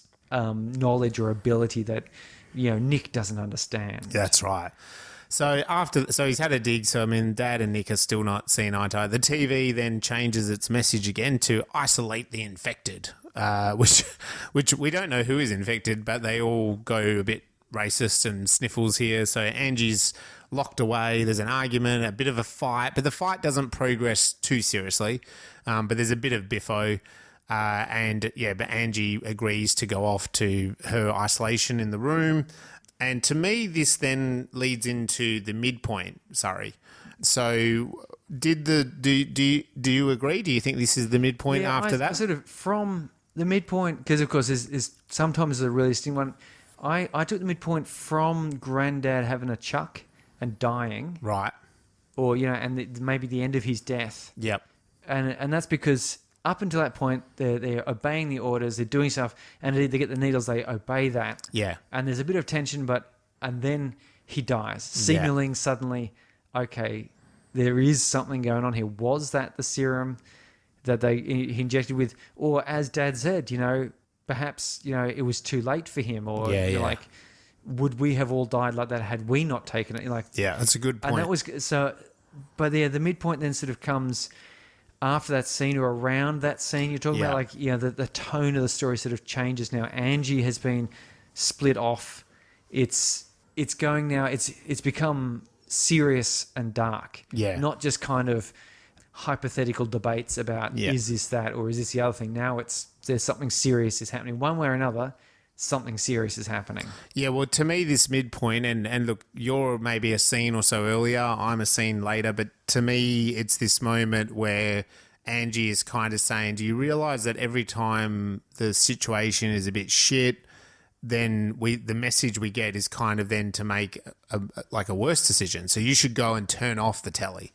And I never even thought this really watching this through the first straight away, but is it that turning off the telly is going to kill this thing? Yeah, it's an interesting idea, isn't it? End of it, when it sort of says, worship me, and it backs off from Nick. Yeah. And Nick realizes, this thing sort of somehow needs our attention. Yeah, yeah. Like TV. If you turned off the TV and just didn't pay attention to doing what it said, would it just die away? Would it go, okay, this house is useless to me? Yeah. And wander away. Yeah, it could work. So yeah, to me it's like that, and he goes down and turns on TV, and then it kind of gets worse. So to me, then that's kind of leading into that bad guys get closing in. So yeah, does the world crumble a bit from here? Get smaller, tighter, tougher for them? Sorry. Yeah, because here we get this sort of. There were some dreams and nightmares. It said, and there's a quarantine fight. Yep. Which they get worried about, and. Nick and Scott have a physical tussle. They do. And, of course, as I said, they go up the stairs. And immediately I thought, here goes the pregnant woman up the stairs. Because for some reason, it's one of those easy ways of doing things or setting stuff up in the ante, right? You go upstairs, fall off a ladder. It happens that you watch a lot of movies if they want to. I mean, horror movies, classically, the hero goes up the stairs. Yeah. And you're always going, there's no way out. That's making it worse. Because now you're trapped up the stairs. Now you've got to get past the bad guy or you got to fall. Yeah. And indeed, Kate falls, crack, on the ground. Breaks her leg. Suddenly, shit's gotten worse. Yeah, so because now someone's life is in danger. Yeah, and she's the pregnant woman, so it's, you're kind of thinking, is she going to lose the baby? What's going to happen? Or are they going to have to deliver the baby? And then, of course, any leadership that Dad had is lost because he goes, I'm going to my office to work. That's right. And you're like, Dad, Kate's like in trouble here. Yeah, it's a weird moment. I've got a plan. This is a really good example that the protagonist is the one in the story, isn't it? Because when all this happens, Scott freezes. The husband, he's sort of useless. Dad wanders off to the study, and Mum starts cleaning. Yeah. Then none of them really want to help for a moment. There's a beat there, and it is again this whole story, this psychological. If you take this film as a psychological test, some of these reactions are perfectly normal. This is what happens. Yeah, their defensive mechanisms. Yeah, even return to something that's familiar, something they can control. And it is actually really common, even like medically trained doctors, if their partner or child gets sick or is dying, sometimes they're the same. They can't administer first aid because they kind of go into this shock moment, So I sort of excuse them a bit here, but again, it kind of, so Nick's the one that takes the actual heroic and tries to help them. Yeah, the next moment, this is probably my favourite scene in this whole film, is that Nick is then looking for... so Kate's on the couch and Mum kind of comes back and Scott is kind of... they're just kind of holding her, but she's not doing well. But Nick goes and looking for an exit in some of the corners and stuff, and he ends up he tries a couple of different spaces and he's failing the roof space or whatever, tiles and stuff, and then he ends up realising the toilet, and so he like bangs against his drywall and there's just a little gap, and he sticks his camera through the hole. And I love this, isn't it? This is always great in a horror or sci-fi. So he stuck his camera somewhere that, you know, the human eye can't reach or can't go, and he pulls it back out. It's covered in goo, so you know it's trouble. And then he like starts playing it, you know, and don't you just love that bit of found footage kind of idea? And he kind of sees these weird spider creature come running at it. It's a bit of a jump scare. But I love that scene. That's really cool. It's great because you're always, again, it's this mystery thing where you're going, what are this? It's a show me the what's the monster on the other side really look like? We want to see you this. know you're only going to get a glimpse, you know, and that I always love that. With that, Dad and Scott burst in. Oh, well, there was that message on the TV. That's Exfiltration right. detected. That's right. Sorry, yeah, there wasn't there? TV warns of a breach. And But see, if they'd been thinking rationally at all, it's like you're going, how did you know that we'd finished injecting ourselves? Yeah. How did you know when we'd isolated? How did you know we had an infected? And then how did you know when we'd isolated them? How did you know? How'd you know all this? Exfiltration? Are you paying that? If this is the emergency broadcast system, you're sending specific messages to our specific house. That's right. It means you have to be watching us. Which means you would have to have, watching us, and also then have some sort of a broadcast mechanism to very powerfully beam directly at our antenna so that we're not picking up other signals. Yeah, that's right. Like, yeah. But because things had, and I wondered actually if the injection was some, like, you know, did that screw people up? It was like a venom. That's right. That like makes people less rational. Because at some point you got to sit there and go, how are they? This doesn't make any sense at all. No, and I mean that's what Annji was. How would you and like? He turns the TV Nick off. was at. Yeah. How did it know? How did they know the TV was turned off? Yeah, that's right. The government broadcast system. That's just a one-way frequency. Yeah, it's a broadcast. It's not a narrow beam. It's not like you're connected directly to someone on the other end who's watching your house. That's right. Yeah. So anyway, so then with that warning, Dad and Scott break in, they get Nick, and we really descend into madness. Yeah, this is the real dark part, isn't it? Yeah, so we got Dad then really tortures him. Scott's not so keen on it, but, you know, he doesn't stop him either. But he's so weak, isn't he? Yeah, he's such a wuss. Such a little boy. Such a wuss. And they're interrupted by really what I said before, the whole point of all is lost moment. Sorry, someone dies. Someone dies. Poor old Kate. Kate dies. And the plants. Yeah, and the plant. I didn't know if there was any significance to the plant dying, but well, it's just that things are dead. I mean, and this is a little tip. I've seen this with the screenwriters. Let's say you're writing a G-rated film. You can't kill someone. You can kill a plant. Yeah. Right? So they did both in this. just to up the ante, you know.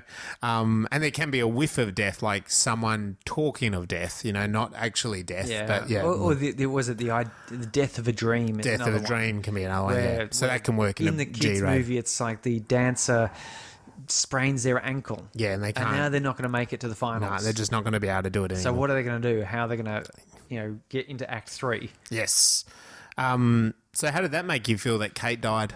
It's like she kind of deserved it. The pregnant woman. You heard it here first. She was evil. She was evil. She was baby didn't ignorant. deserve it. No. But she was unpleasant. She had a lot of bitterness in her. She did. She didn't deserve a lot of jealousy with her brother. Didn't deserve to die, but she was clearly bitter, and she'd chosen Scott as her partner because she could dominate him. Yes. So we now know, things are even going to get worse for Nick. What's some of the next couple little beats that happen? Well, we've got the death. Sometimes the death and then the inspiration happen very quickly here. Yep. But in this case here, we've got him. He's been tortured. Kate's died, but now you're going to have some sort of problem with Annji, aren't you? Like, how else can you threaten Nick? Because if you threaten maybe his mum, and indeed that's what happens, because we end up then with a Annji is mucking about. She pries out that little fibre, which got me really interested. It was like, oh, we're going to learn something. Like, what's that mystery? And they open up the back of the TV, and there's like a little pulsing blackness in there. Yeah, and it's great because you only see a couple of seconds of it. So you only see sort of flash. Something shiny and black and pulsing in there, which, doesn't normally sit inside little TVs. As far as we know. And then, of course, there's like a siren goes off, and what does it say? All sides to the ground floor. Yeah, I think it's like, first of all, quarantine begins in bedroom or something, upper stairs bedroom. There's some message like that. Yeah. And then this black gas starts pouring in, and then it is all survivors to the ground floor. Yeah. And Nick goes, run out and tries to kick this door in. I mean, what are these doors made out of? I know my doors, the kids can break them. That's the style of door we've got. But yeah, he can't get in. And so there's a really tense moment there. I love this bit. Scott get the keys, and Scott throws the keys to him and drops it and fumbles it. And you go, oh, it's Scott. Bloody Scott, man. Bloody what is you've got your muscles, but you don't have much else. And then so he goes up there and manages to get Annji out. Mum is behind the glass, and you can see her silhouette. And this is a great thing. Horror movies have used this a lot. Numerous times. You can see the movement, you can see the shapes, but you can't make out any detail, which of course makes it frightening. And Mum explodes, which I thought, wow, that is some serious black gas. But from a point of view of moving the plot forward, they wanted to say this gas is proper dangerous. Yeah, that's right, deadly. And Mum is definitely dead. Yeah. Don't even debate whether she's just collapsed. Yeah. Yeah, because that's not the point. Because sometimes you want them to just fall down, and there's that question, are they actually dead? Are they just fainted?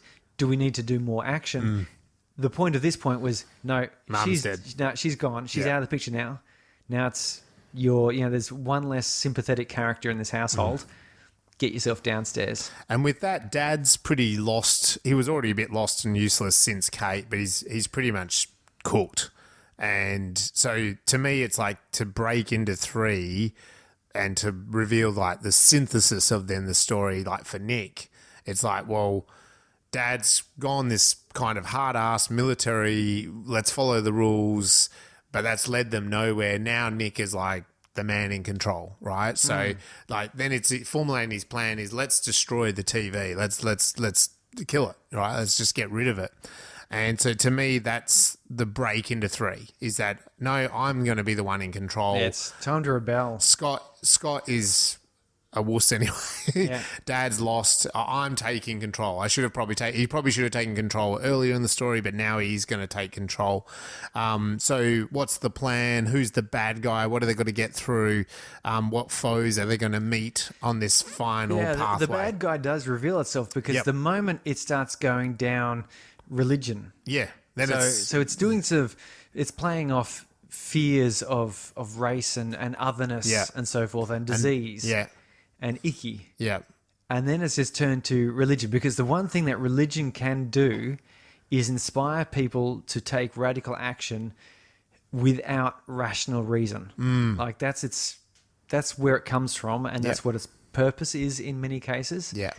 It's been used that way by authority figures. Definitely.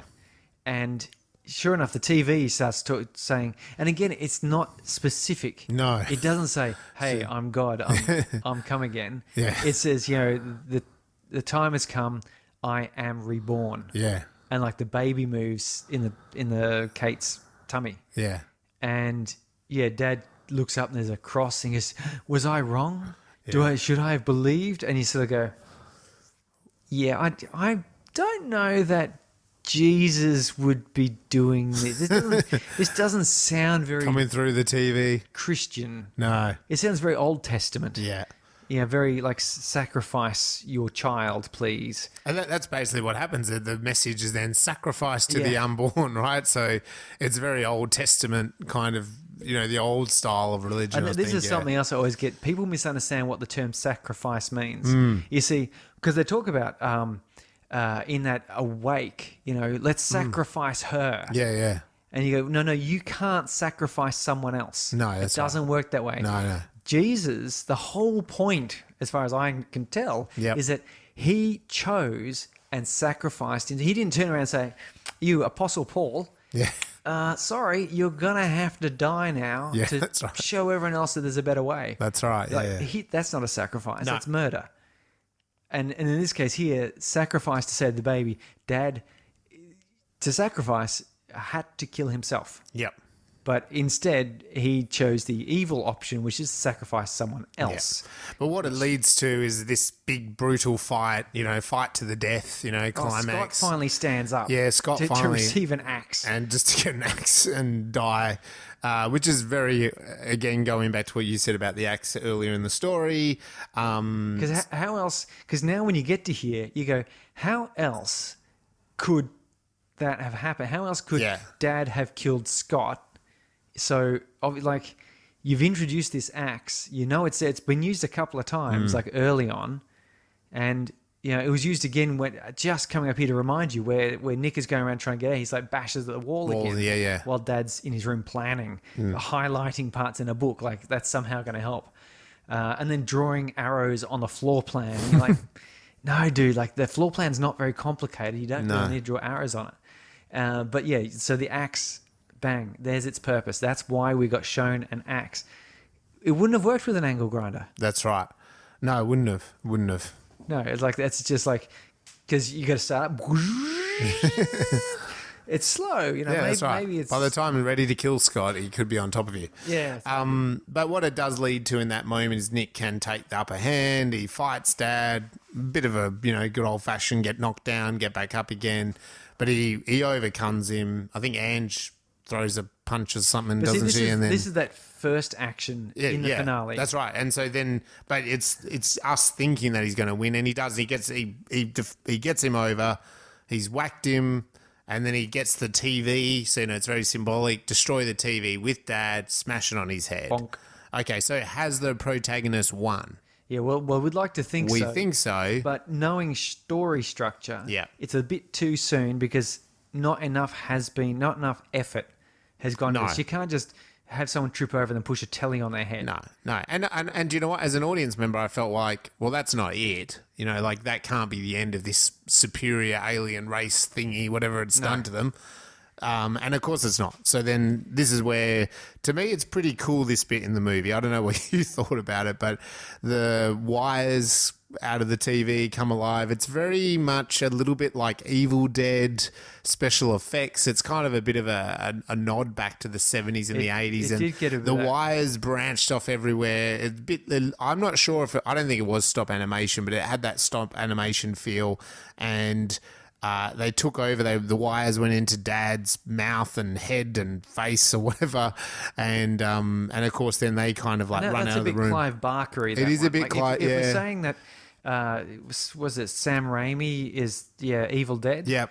So that's the wires coming out and you see it gratuitously pierce. Yeah, that's right. But the Clive Barker one is to have the wires come out through the mouth. That's and right. Curl up around the face. Yeah. And have that kind of reanimate Dad. Strangled voice. So even though Dad's dead, he's now reanimated through this alien creature, and Dad comes up to them and says, "Worship me, or face extinction." He does the whole Shining thing. Yeah, because they retreat through, they close it. Yeah, smashes out a window panel.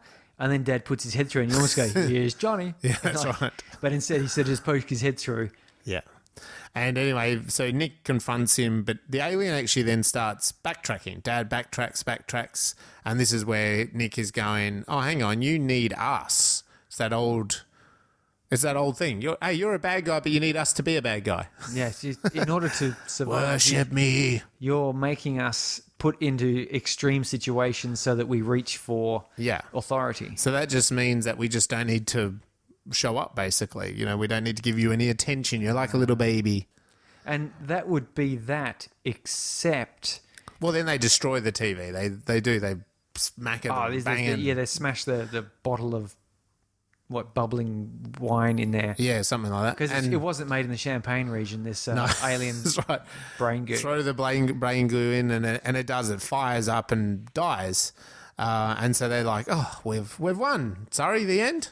Nice, yes. I mean, obviously, except that there's a baby there, and the monster comes back.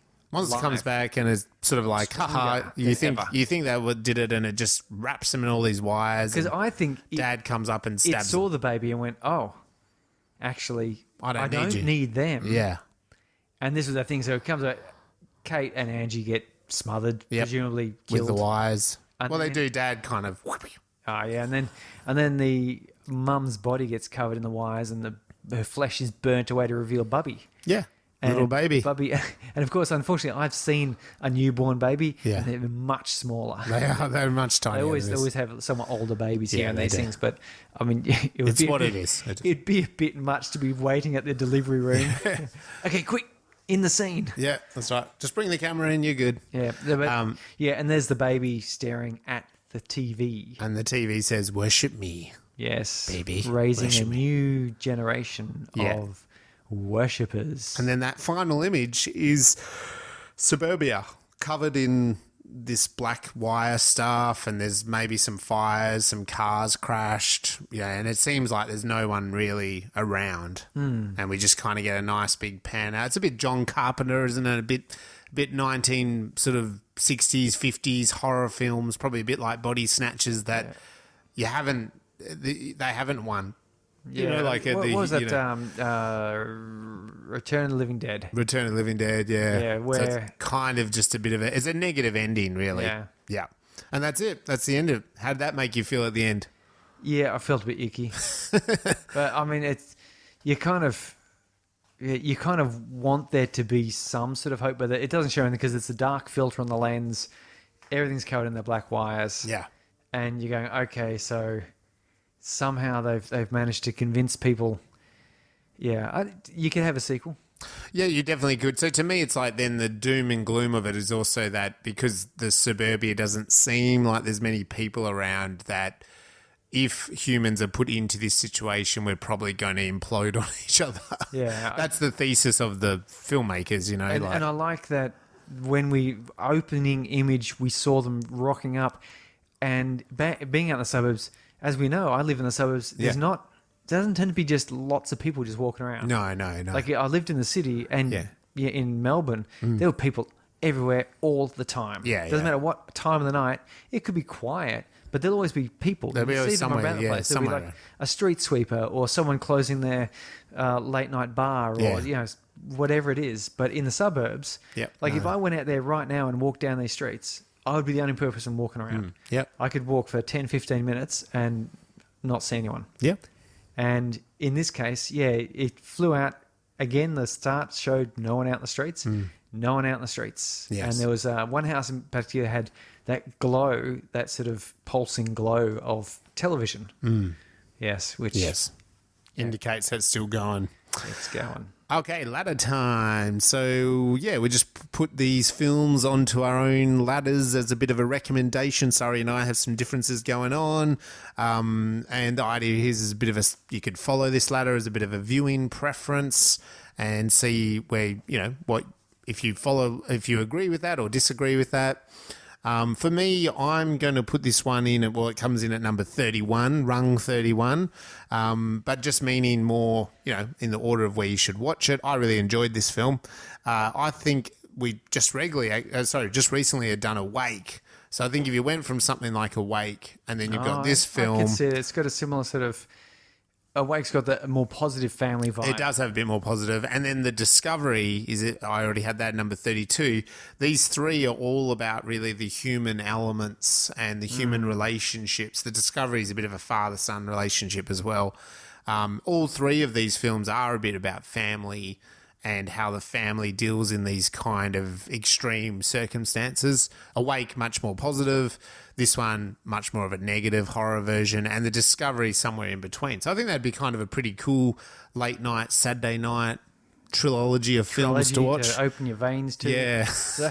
And also just do your head in, really. It'd give you the three options there, those three versions. What about yourself? I took a slightly different approach with this Yep. one. So I went between Love and Monsters and Gora. Oh, okay. Because I'm going, okay, Love and Monsters is like this sort of lighthearted, totally hopeful romp with monsters. It's brilliant. It's good lovely. fun. And its message is coming together as family and love. Yep. And Gora, of course, is just ridiculous. Yes. Which is fantastic. And I thought, what would be even better is a bit of I like to mix things up a bit. So you go from the Love and Monsters joy into await further instructions. And when you're just coming out of that feeling like Joyful. the world has come to an end, you hit Gora and you go, actually, here is something which doesn't require much thinking. It references a lot of other sci-fi. Yeah. but it's and still got one of the funniest scenes I've seen, which is that robot molestation. Oh, right, yeah. But also horror, right? Like go from the kind of, this would warm you up for Gora. Yes. Take off the the sensitive filter a little bit by the time you're going to get to Gora. Yeah, you'd be quite happy then to be pleased by whatever Gora has to show. All right, and where do you put it on your ladder? Let us know what you think, and where you're inserting on your ladder, or if you're following us along at home and want to follow our ladder. Do you think it fits in there or not? Let us know. So, time for the science. It's Science My Brain time with Surrey. I've got a little follow-up science piece here. So this is very interesting. We spoke a while ago with Body Snatchers. Yeah. Well, a while ago, maybe a few episodes back, where we're talking about, was it like contagious societal psychogenic illness or whatever it is? Yeah. Mass hysteria. And so there's an interesting case has just come up, an article in the Wall Street Journal, which is talking about a bunch of studies. So doctors and hospitals report case incidents. Yeah. Right? And this is important for tracking disease progress or the prevalence of heart disease or whatever, rise and so forth.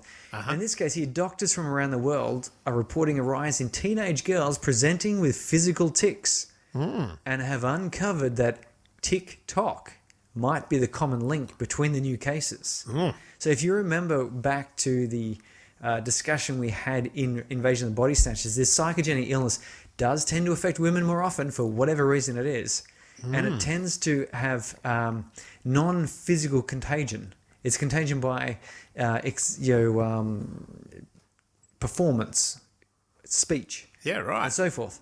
And in fact, in this case, it's actually quite rare for girls to have tics. It's far more common for boys to present. Yeah. And so they've been being presented far more often. So one US neurologist said that he started seeing about 10 new teens with tics every month since March, when previously he'd see one a month at most. And then there's a children's hospital in Texas who used to see 1 or 2 cases a year, and they've seen about 60 teens with tics since March last year. They've tried to find what's similar here, because it's not Tourette's, because Tourette's is a genetic nervous system disorder that causes people to make repetitive involuntary movements or sounds. Not necessarily swearing, which is the comedy version of Tourette's. Yeah, right. As there's always a comedy version of every mental illness, oddly enough, and it probably causes more problems than it solves. But so it's just compulsive repetitive movements which are there's your nervous system going wacky. Yeah, right. And here I am just telling us that the comedy versions is no good, but here I'm calling it wacky. But and it's quite uncommon, and this tic-like behavior in girls is aged between 12 and 25. So the idea here is that they're kind of replicating the behavior, right? Yeah, so they're seeing TikTok, and in particular, they're watching the hashtag Tourette's, which has got about 4.8 billion views. And most of the videos feature people with the disorder. They're kind of a bit light-hearted, sort of capturing the various difficulties people have with, maybe cooking or carrying precious objects. Like they're kind of demonstrating that it's not just swearing at a baseball game or whatever. It's sort of an interesting or light-hearted view on the situation. Yeah. So one doctor, though, he went through a whole heap of she went through a whole bunch of TikTok videos, like 3,000, to see what these girls are doing. Yeah. And she said she noticed that quite a fair number of these teens were saying the word beans in a British accent. Right. Beans. Beans. Even when they didn't speak English. Beans. And then she discovered it's actually a common tic for one of the top TikTok Tourette's. Try and say that 5 times fast. Top TikTok Tourette's influences in the UK. Influences in top TikTok. So there's a real person with Tourette's who does say beans. Yeah. And then there's these people in various countries around the world. They don't speak English, but they're saying beans with a British accent, just like this girl.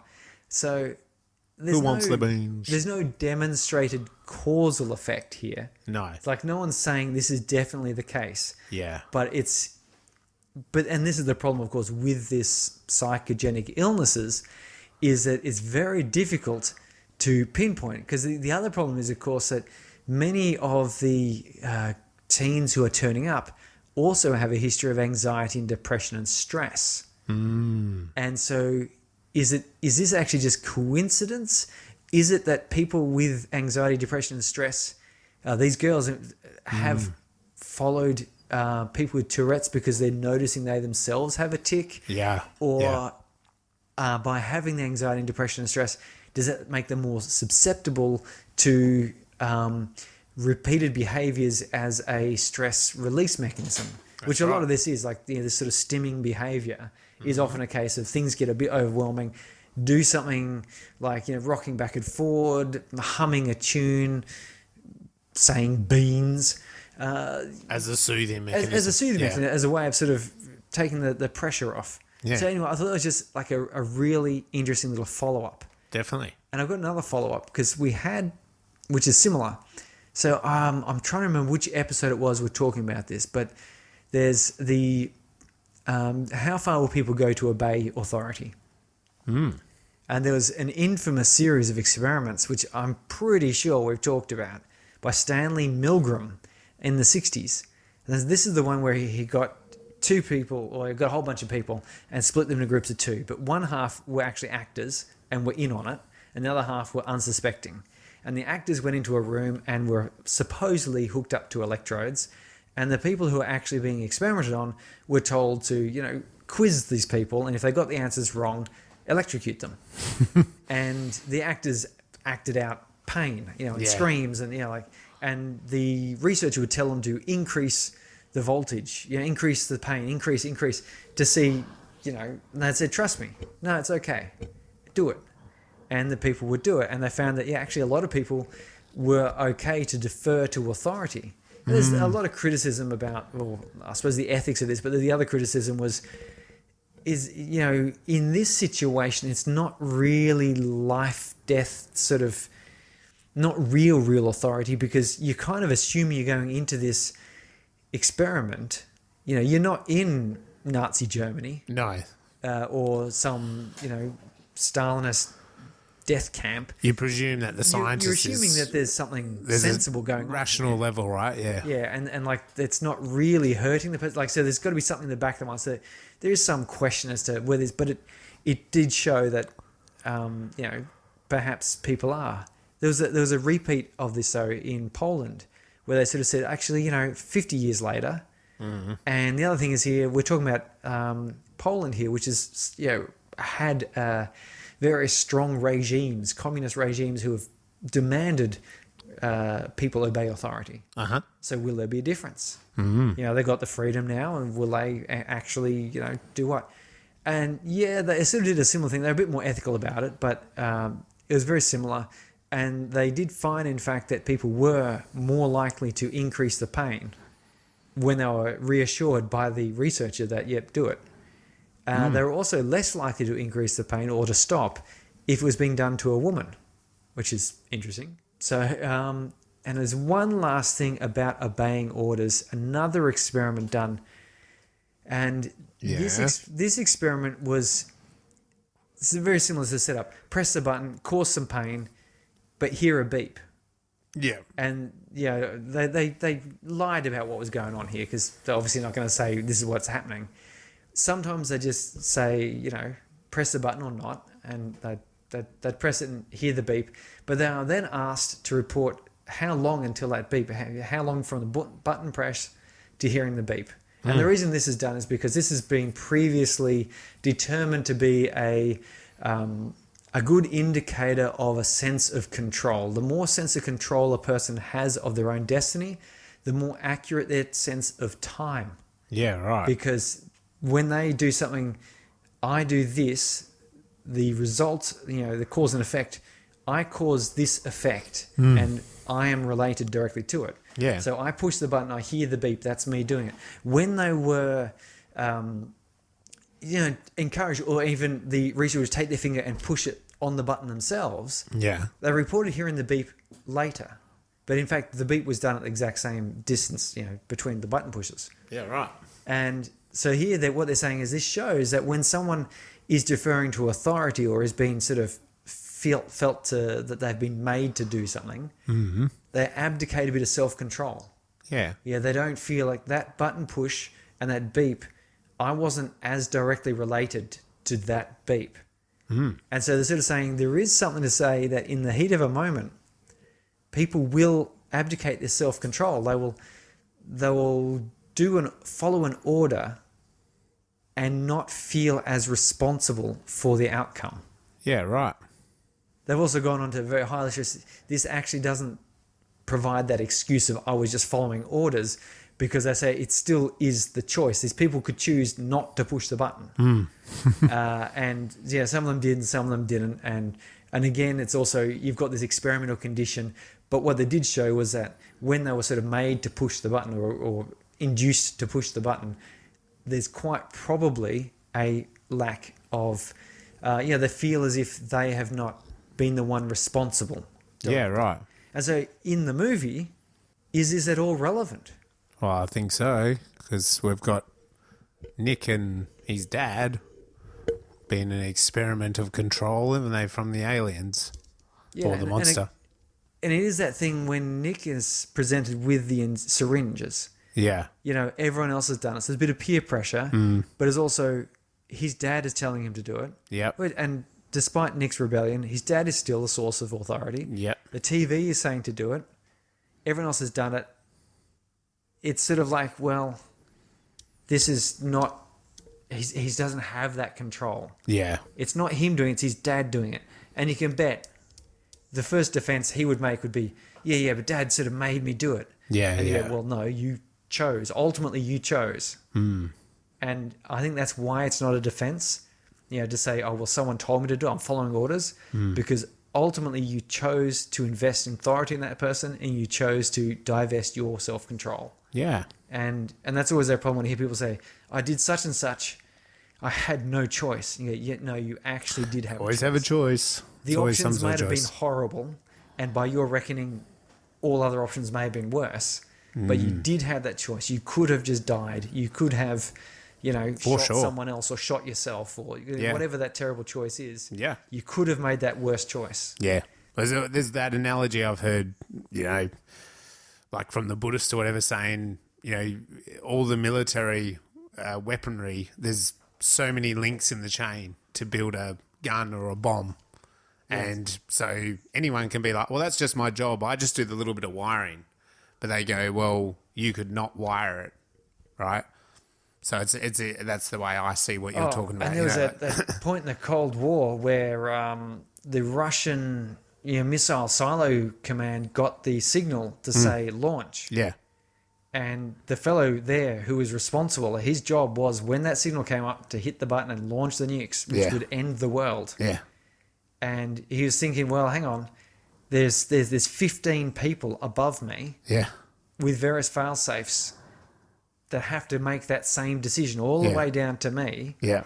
And his reasoning when he was asked afterwards why he didn't launch the missiles was not just because he didn't want to be the one responsible for ending the world, but he said, with that many people in the chain and I'm the last one and I'm wondering if I should push the button, there must have been a mistake. Yeah. Because you can't have 15 people all deciding to end the world all at once. Yeah. Yeah. And someone said, but what if that was the correct choice? He says, I don't believe that 15 people would all agree that to be the correct choice. And you're like, okay, well, that's there you go. He had that choice. He could have. Yeah, just push the button. He was told. Everything said, push the button. Every warning system he had said, no, this is a real thing. Yeah. And he made that choice. Yeah. So that does add a bit of hope that there is possibility that people somewhere will go, you know what? I'm not going to do that. That's right. That's the hope. Yeah. So there you go. There's some science that we've dug out of Await Further Instructions. So that brings us to the end of our analysis of this film for this episode. So please jump on to wherever you listen to us. Give us a 5-star rating, write a review on whichever service you're listening to, whether that's Apple or Spotify or whatever. Chuck us a like or a follow or a tick or a TikTok. Worship us. Follow. I don't know what they call it on that now. Tweet us. Send us a mail, a letter. I don't know. WhatsApp us. I don't know how I'm going to get that. I don't know WhatsApp. Go to our website. You can contact us that way. Make a film for the film festival. There's a whole bunch of stuff. Or just do your own thing and watch science fiction. So enjoy. Next episode is a really new one that's available on Netflix called Cosmic Sin. Mr. Bruce Willis, the one and only, is in that one. There'll be another film. Will that movie be a cosmic sin? Who knows? Or a cosmic success? Wow, that's great. I think we should end. I think we should end on that. I didn't write that one. Okay. Take 2 of that, sorry. I'll see you next time. We'll see ya. Bye.